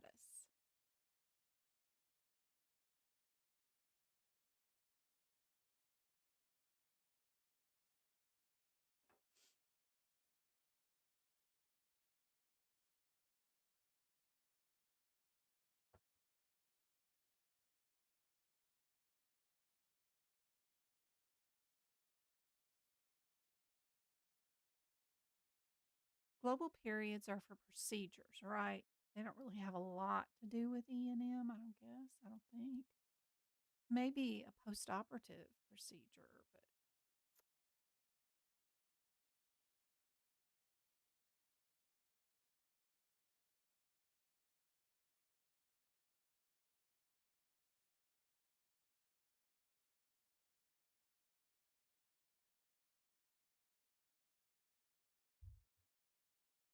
medically appropriate history and exam, that's right. If they do not look down your throat, listen to your bowel sounds, for a splinter in your finger, then they didn't do an evaluation management code and you can't bill it. You can only bill for removing the splinter, right?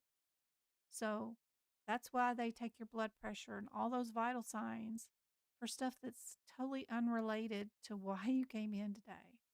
Because if they don't take a history on you and do a full exam and listen to your bowel movements, then they can't bill an E&M visit.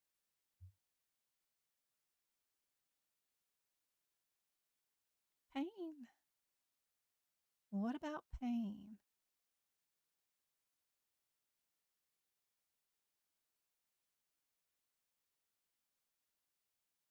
The one guideline that I remember for pain is if it's not documented as chronic or acute, then you can't bill it. But I bet cancer has some fancy rules too. So if it's just documented as back pain, you can't code it. But if it's coded as acute or chronic back pain, then you can code it. But other than that, I don't know all of them off the top of my head. I haven't memorized yet.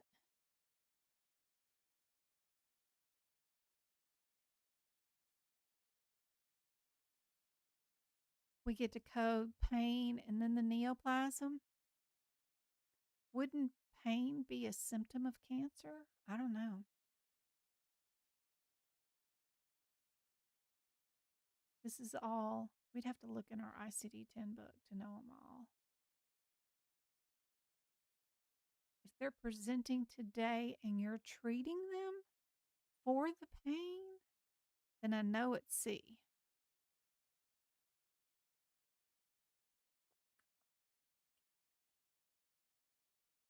Like if they're getting a neurostimulator or something like that.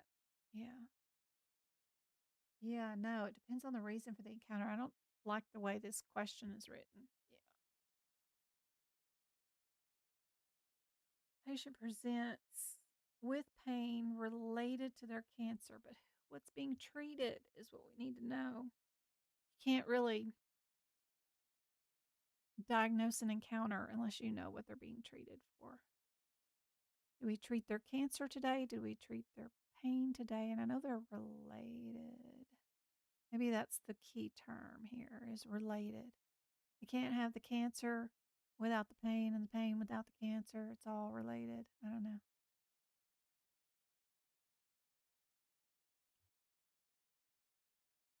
C is correct. They're saying the answer is on page 599 of the ICD-10 book. I'm just too lazy to open it up.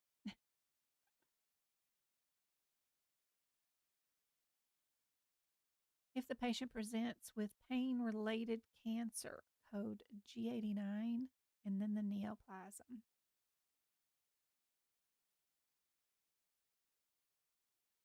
All right. Donor skin from another human is called what kind of graft? We've got 3 of them that all start with the letter A. So there's my similarities. 2 of them are super similar because they're just one word. The D is 2 words. So I'd eliminate that one. And I eliminate A because it's xenograft. So it's got to be a difference between the allograft and the autograft. What do you guys think? Yep, B is correct. Good job. 7th character.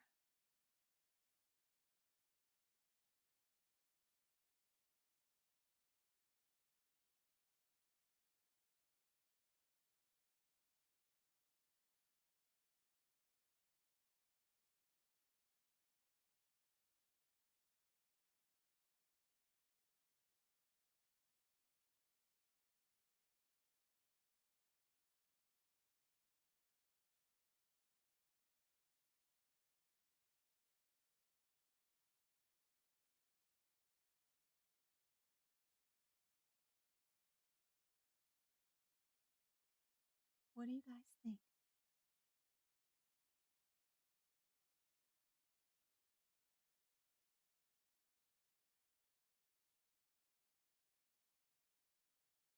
Anybody go to the 7th character of any like S code, like S82? If you go there, stop at the 3 digits, you'll get the definitions for lots of 7th characters.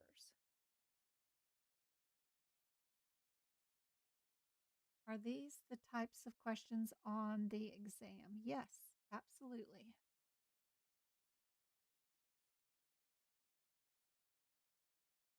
Got 2 answers that both start out with the word subsequent. Both of them have open fractures. Both of them type 1 or 2. The only difference is, are we dealing with non-union or delayed healing?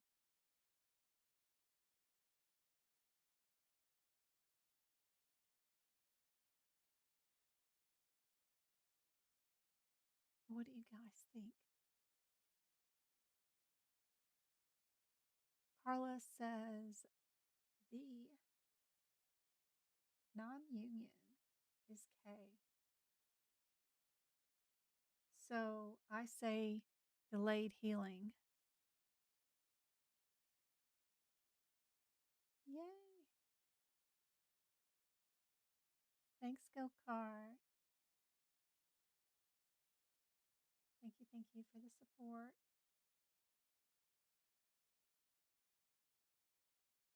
No, it's not a guideline. You just need to go find your 7th characters, right? So let me get out an ICD-10 book. Where are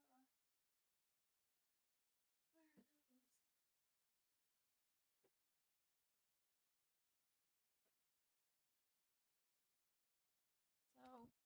So you get out an ICD-10 book, go to any S code in the back of your book, like S something. These are all fracture codes. So S62, I'm going to pick on that one since I'm right here. Go to the first 3 digits, right? S62. And it tells you the definitions of your 7th character right there. So again, knowing how to use the books, knowing where to find stuff. In the front of your ICD-10 book, they tell you how to find and why they write up and where a seventh character will be located at. In the front of the book, that tells you the practical steps of how to use their book, right? All that is right up here in the front. And it doesn't matter what question they throw my way. If I know how to use my book and the way they set it up, then I can find the answer to any question quick, right? So they're looking for H. H isn't here. We'll find another seventh character that does have an H. But some of them only have 3. Some of them will have a whole bunch. Just depends on the fracture. You got elbows. Don't stress. We'll eventually find one that's got an H in it somewhere. Keep looking. There's an A, B, D, G, K, P, and S. These fractures are a hoot. They are not for the weak, for sure. Most of your seventh characters are usually just A, D, or S, but sometimes they get all fancy on us and give us a whole bunch of different letters. I got one that's got an H in it. They're going to be higher up numbers.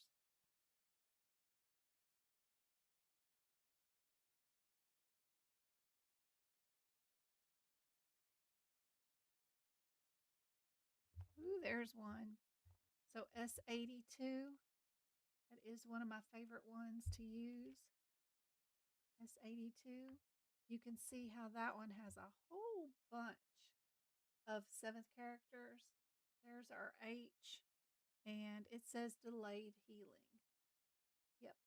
On TikTok, you guys were correct. That is D. Not a guideline, just a book feature. They're just testing you on a feature of the book. So, wanting to know if you know how to use it. That's all.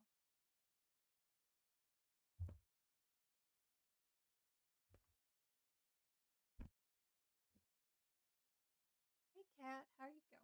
How's it going? How's it going? How's that sucker down on the bottom, the floor?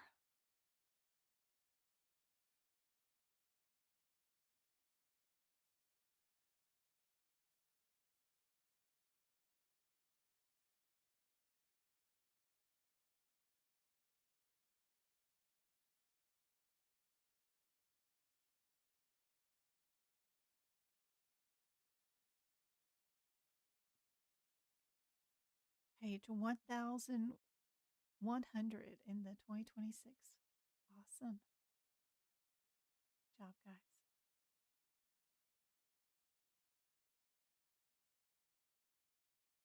Hey, Teresa, how's it going?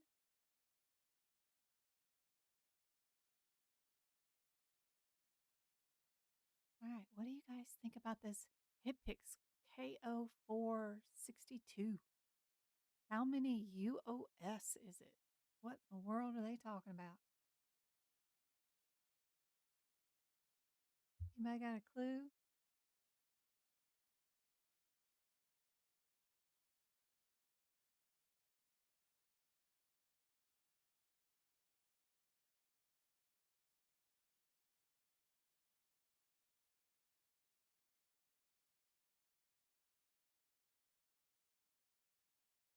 If you wanted access to these practice questions, don't forget to come over here to my website at medicalcodingbyjen.com.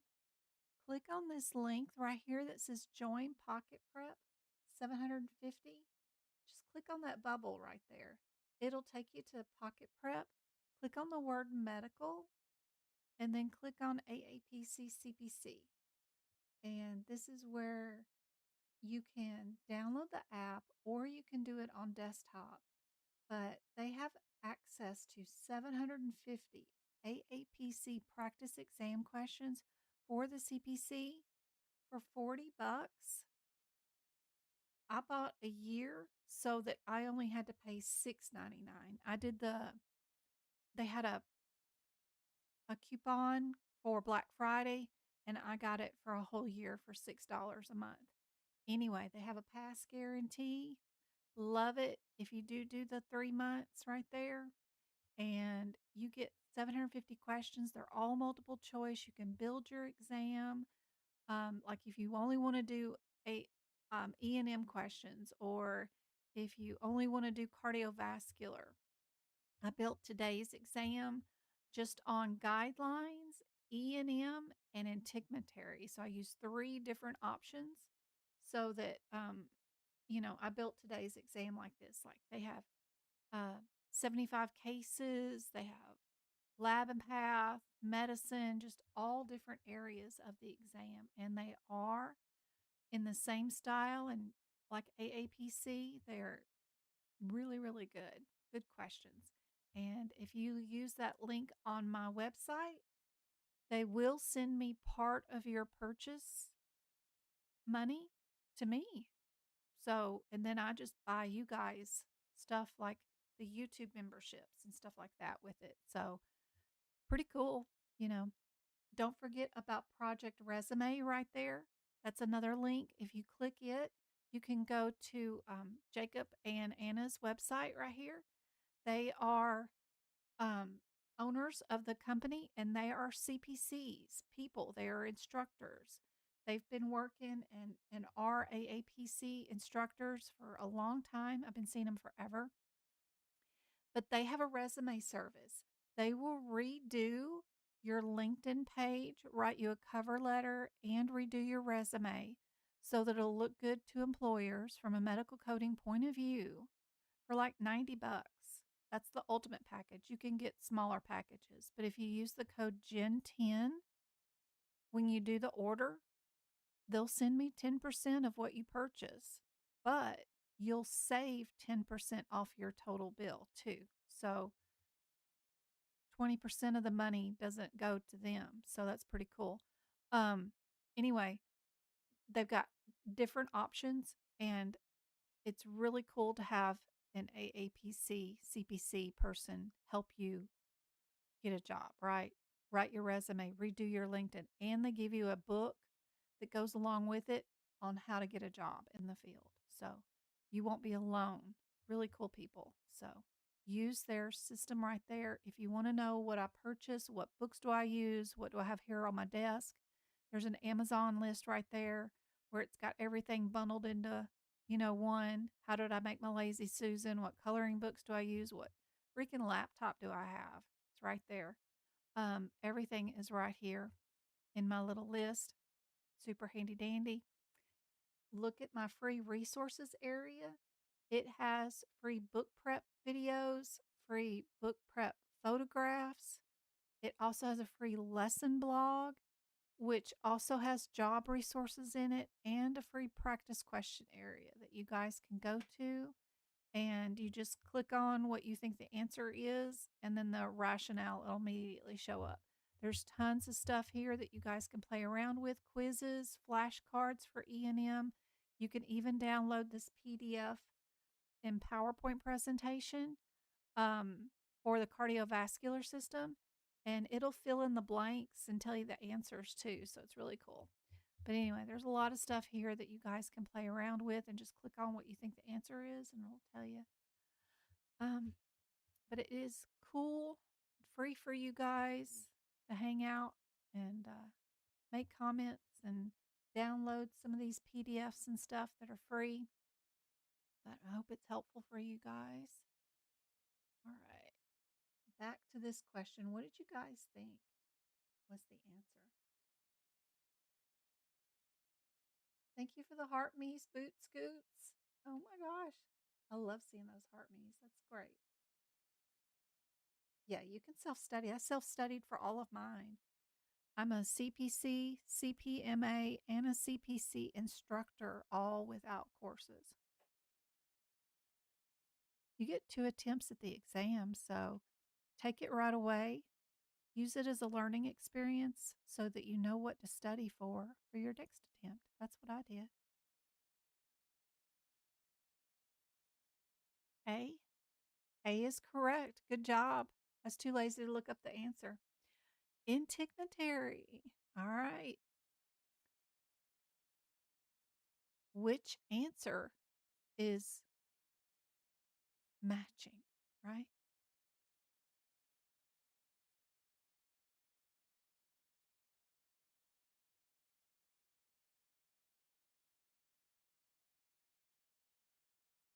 Yay, Boot Scoot.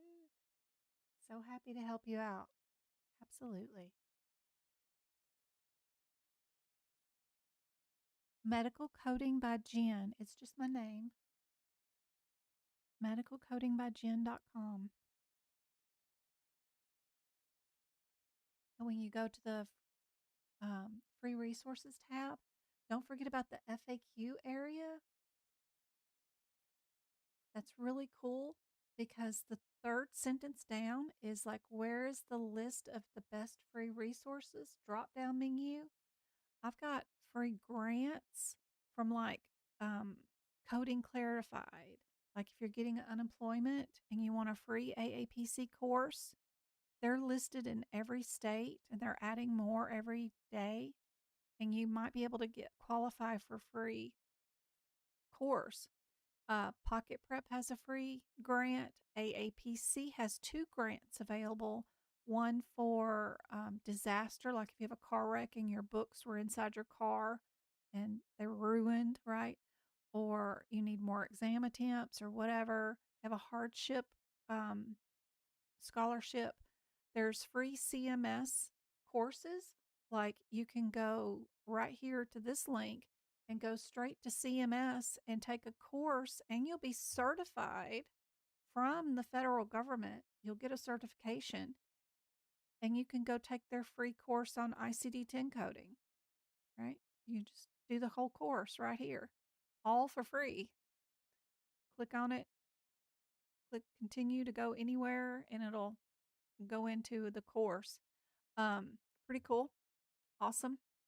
But I've got a ton of stuff on my website. Don't be afraid of my website. We've got a free Discord study group, which is great. It's got a free practice question area um, where you can go in. I've got a room for a ton of different areas. We even have a job search area. Um, we have an area for your fur babies. Um, I've got anatomy room, what to expect on exam day. I've got CPC practice question room, COC practice question room. I've got rooms for CEUs, just a lot of different rooms. And the cool thing about Discord is if you go in there and you just hit the search button, you can search for any conversation that anybody's ever had. You got a question on what camera do I use?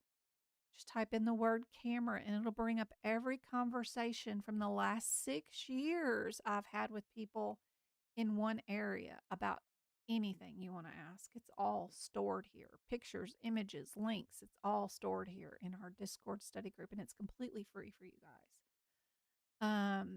The CPT book prep page is great. It's just 8 photographs. Click on the picture and it'll give you the instructions on what to do, how to do any of my notes. I've got it all here. You can also push the book prep videos, and you've got the digestive system, me going code by code and making my own notes my way, right? And then the rest of them are put in on the YouTube channel. If you guys ever wanted to watch the replays of those are in the YouTube channel. And then all the social media links, of course, are right there. I've got LinkedIn, Pinterest, Facebooks, Red Note, Twitch. This is the Discord study group. There's me, all kinds of stuff. So if you did want to take an AAPC course, I am a licensed instructor, and on your behalf, I'll buy the course for you. I just send the money straight back to AAPC, but you can buy it from me. I use my teacher discount to try to get you the cheapest rates. If you want the course only, no books, no exam attempts, no membership, no Practicode, just me and the course, you can get it for $900 right there. You have to have the textbook to go with it. That's $189, but those two things together, you can do it. You can do a self-paced 8-hour course from AAPC just on how to pass the exam from the exam point of view. That's $245. It's right there. It's AAPC's self-guided course. I don't know what it looks like. I've never seen it. I don't teach it, but I'll sell it to you with it. It's cheaper than what you could get it off of AAPC's website with my teacher discount. The full course with certification, Practicode, me teaching you unlimited Zoom lessons, all my notes, all the books, all the manuals, everything all included if you want, with no manuals, with some manuals, without me, whatever you want. But anyway, the course, you can download the syllabus right here. You could just click on that and it will download the syllabus for you. You can see what like the first lesson course planner is. If you click on just the course, only the $900 option, it's got every expectation and answered questions right here. So I went into detail on everything. So be sure and click into whatever and then look at the page so that you know what's going on. But anyway, totally up to you guys. You don't need a course. You can do this with just a study guide and the practice questions. I do have the practice questions and the study guides for sale too on the website at whatever discount I can get you from AAPC. I do, like there's the study guide, practice exam questions, DEF. I sell just at whatever discount rate that I can get it for you. You don't need a membership or anything, but you can get the practice questions. I don't like exams A, B, and C. I could sell them, but I don't like them. I like D and E and F. Those are the best. Anyway, I've got those there. Got coloring books, dictionary. Um, there's your study guides. And then my individual notes or all the notes in one bundle is here somewhere too. Um, yeah, there's a search feature. You can just type in whatever you're looking for, like bundle, and it'll bring it up where you can buy all the notes. You can also buy like boot camps. You've probably heard about my boot camps. Just type in that, it'll bring them up. Those are underneath the video replays. I have 2 boot camps. They're both perfect and great equally. It doesn't matter. One's 8 hours, one's 7 hours. I just swapped out the questions. So it's the same PowerPoint presentation. Just swapped out the questions. I think there might be a little bit more E&M questions in the 8-hour one.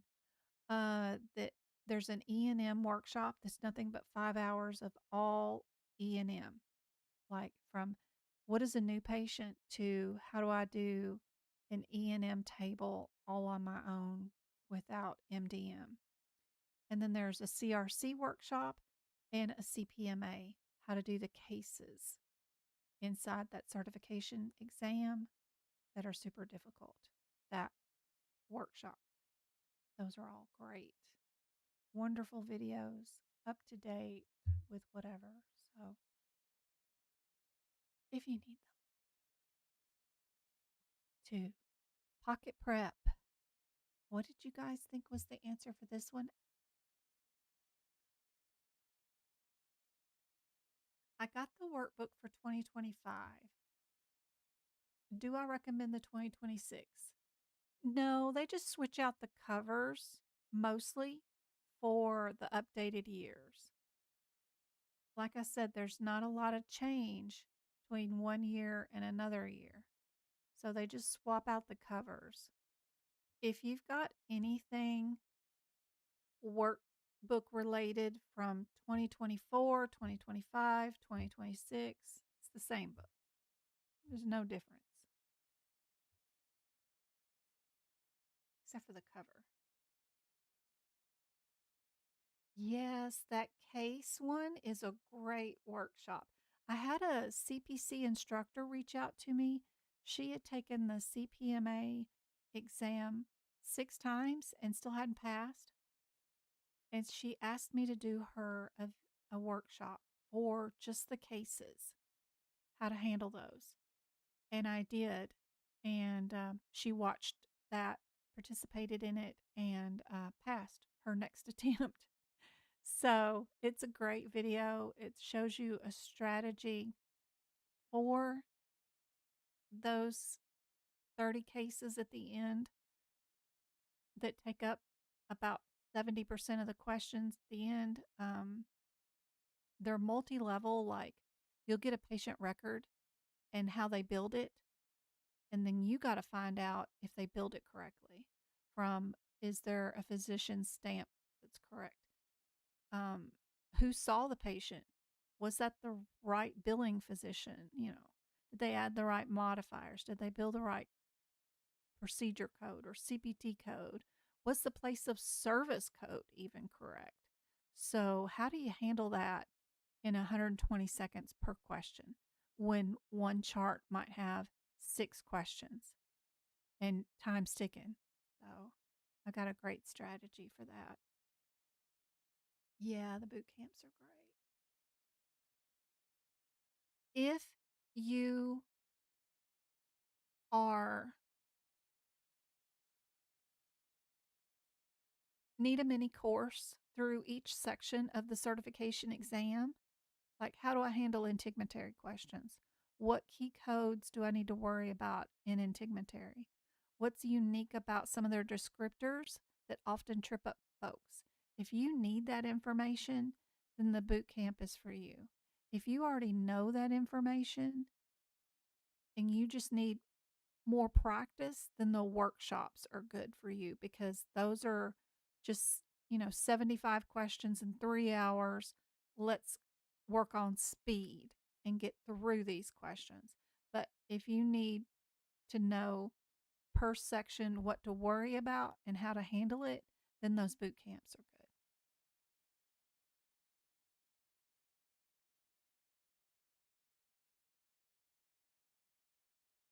C? C is correct. Good job, guys.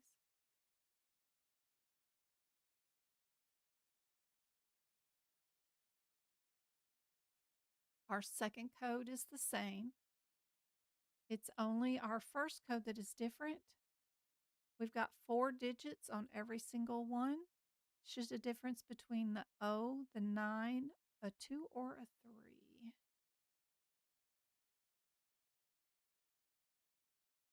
We're going to do this question and I'm going to end it because I need to go eat. I'm hungry. Hope this has been helpful, guys. The replay will be available on Tuba the U.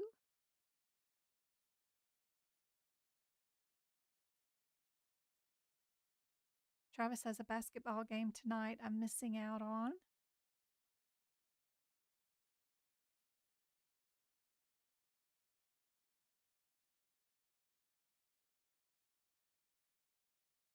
We have a busy week scheduled this week. He's going to go get his driver's license Thursday, and he has a wellness exam with his pediatrician. His last one with his pediatrician because he's 17. He won't be able to see her ever again after this last 365 days. She's been his pediatrician since he was 5, 2013. So we're going to miss her. James also has an appointment on Thursday for his wellness. And then we got to go back to Vegas on Saturday for AIA cheer tournament of some sort that will be a placement for nationals. So we're going to spend the night in Vegas Saturday night, drive back Sunday. I got another class on Sunday too. I've got a class on Thursday evening and I got a class on Sunday evening. And both days this week, I'll be driving back from Vegas like crazy. A wild woman running in the door to go turn on the computer. Yes, the boot camps are on YouTube. What you do is you purchase the URL link and you'll type it into a Google shareable browser. So if you have Apple products, you need to have Chrome or something. You type in the URL and then it'll play the video into your browser.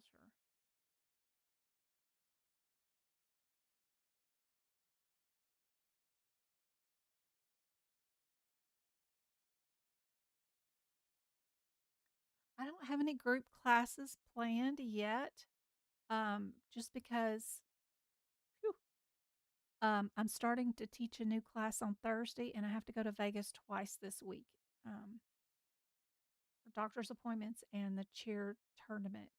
Um, so the next one that I think I can have, because our next weekend, the 17th, we have to go to Phoenix for nationals the 14th through the 18th. So, the next 2 weekends are cheer, cheer, cheer. I don't know James's schedule yet for wrestling. So I think the next group class will have to be the 23rd or the 24th of this month. The kids started school back today and they're not home yet from school. I dropped them off at 6:50 in the morning and here it is 6:50 at night and they're still at school. That's crazy. Insane. But I'm waiting on them to get home, to make sure I've got all the ducks in a row. We've got our plans made so that I can schedule classes with you guys too. So as soon as I know something, I will post it. But I'm assuming there won't be anything available until the 23rd or 24th. You made a 67 on your first attempt. That's a really good score, Love Shoe. Wow. You did better than I did. Good job. Perfect. You 3 questions away from passing. You're going to rock your second attempt. That's great. That's awesome. You watch that boot camp tomorrow. You could pass the next day with 3 questions away and you already got a 67. That boot camp would make you end up with like a 90. You do good. People are like literally raising their scores by 30% easy with that boot camp. You would do great. I know it's a long day at school. It is. Any advice on passing the CCA? Know your CPT book for sure. Know how it is set up. Know what modifiers can go with what CPT codes. Which ones get the 51, which ones get the 59s, which ones would never get the reduce services to 52. Those kinds of things are really helpful. And I have PCS notes available for you guys with a study guide or example guide to go along with it this year. So that's new for 2026 if you need it. You have struggle in that ICD PCS book. You're bummed about that? Oh my gosh. No, no, no, no. That's a really good score. That's a really, really, really good score for your first attempt. That's great. Because you walking in there blind and fighting for your life for the next 4 hours, and it goes by so fast. 120 seconds per question is no joke. And the first two questions out of the gate that they give you are meant to shock and awe you and throw you into a panic and make your brain go blank. So 67 is a fantastic score. You got it. I started almost 3 hours ago, so I am finishing up now. What do you guys think is the next answer? See? It was R9 up at the top. We are on page 541 of the 25 AAPC version of the ICD-10 book is where our answer is. We don't have a manifestation, right? So because we don't know where the hypertension came from, you're having to say it's a 0.9. Yep, no manifestation is noted. Anyway, guys, I hope this was super helpful. I hope to see you guys on the next live. I do already have it up and ready for you guys as far as, when is your next free live lesson. If you go to the free resources, go to the social media tab, go to YouTube. Tube of the U, sorry. It's always scheduled right there at the upcoming next live stream. You can click the little button, turn on the notification so that your phone will ding when it starts. So I hope to see you on the 12th. Don't forget there's a ton of practice questions here, and there's a ton of practice questions in the free resources on my website also. So I hope this was helpful. Thanks for hanging out with me. Love you guys so much. And I will see you guys next Monday. If not sooner, we might do some book prep. I've got to get some more videos recorded of my book prep stuff I've been doing. So look for me either on Tube of the U or here on TikTok in random late night times. And we'll be doing book prep for 2020.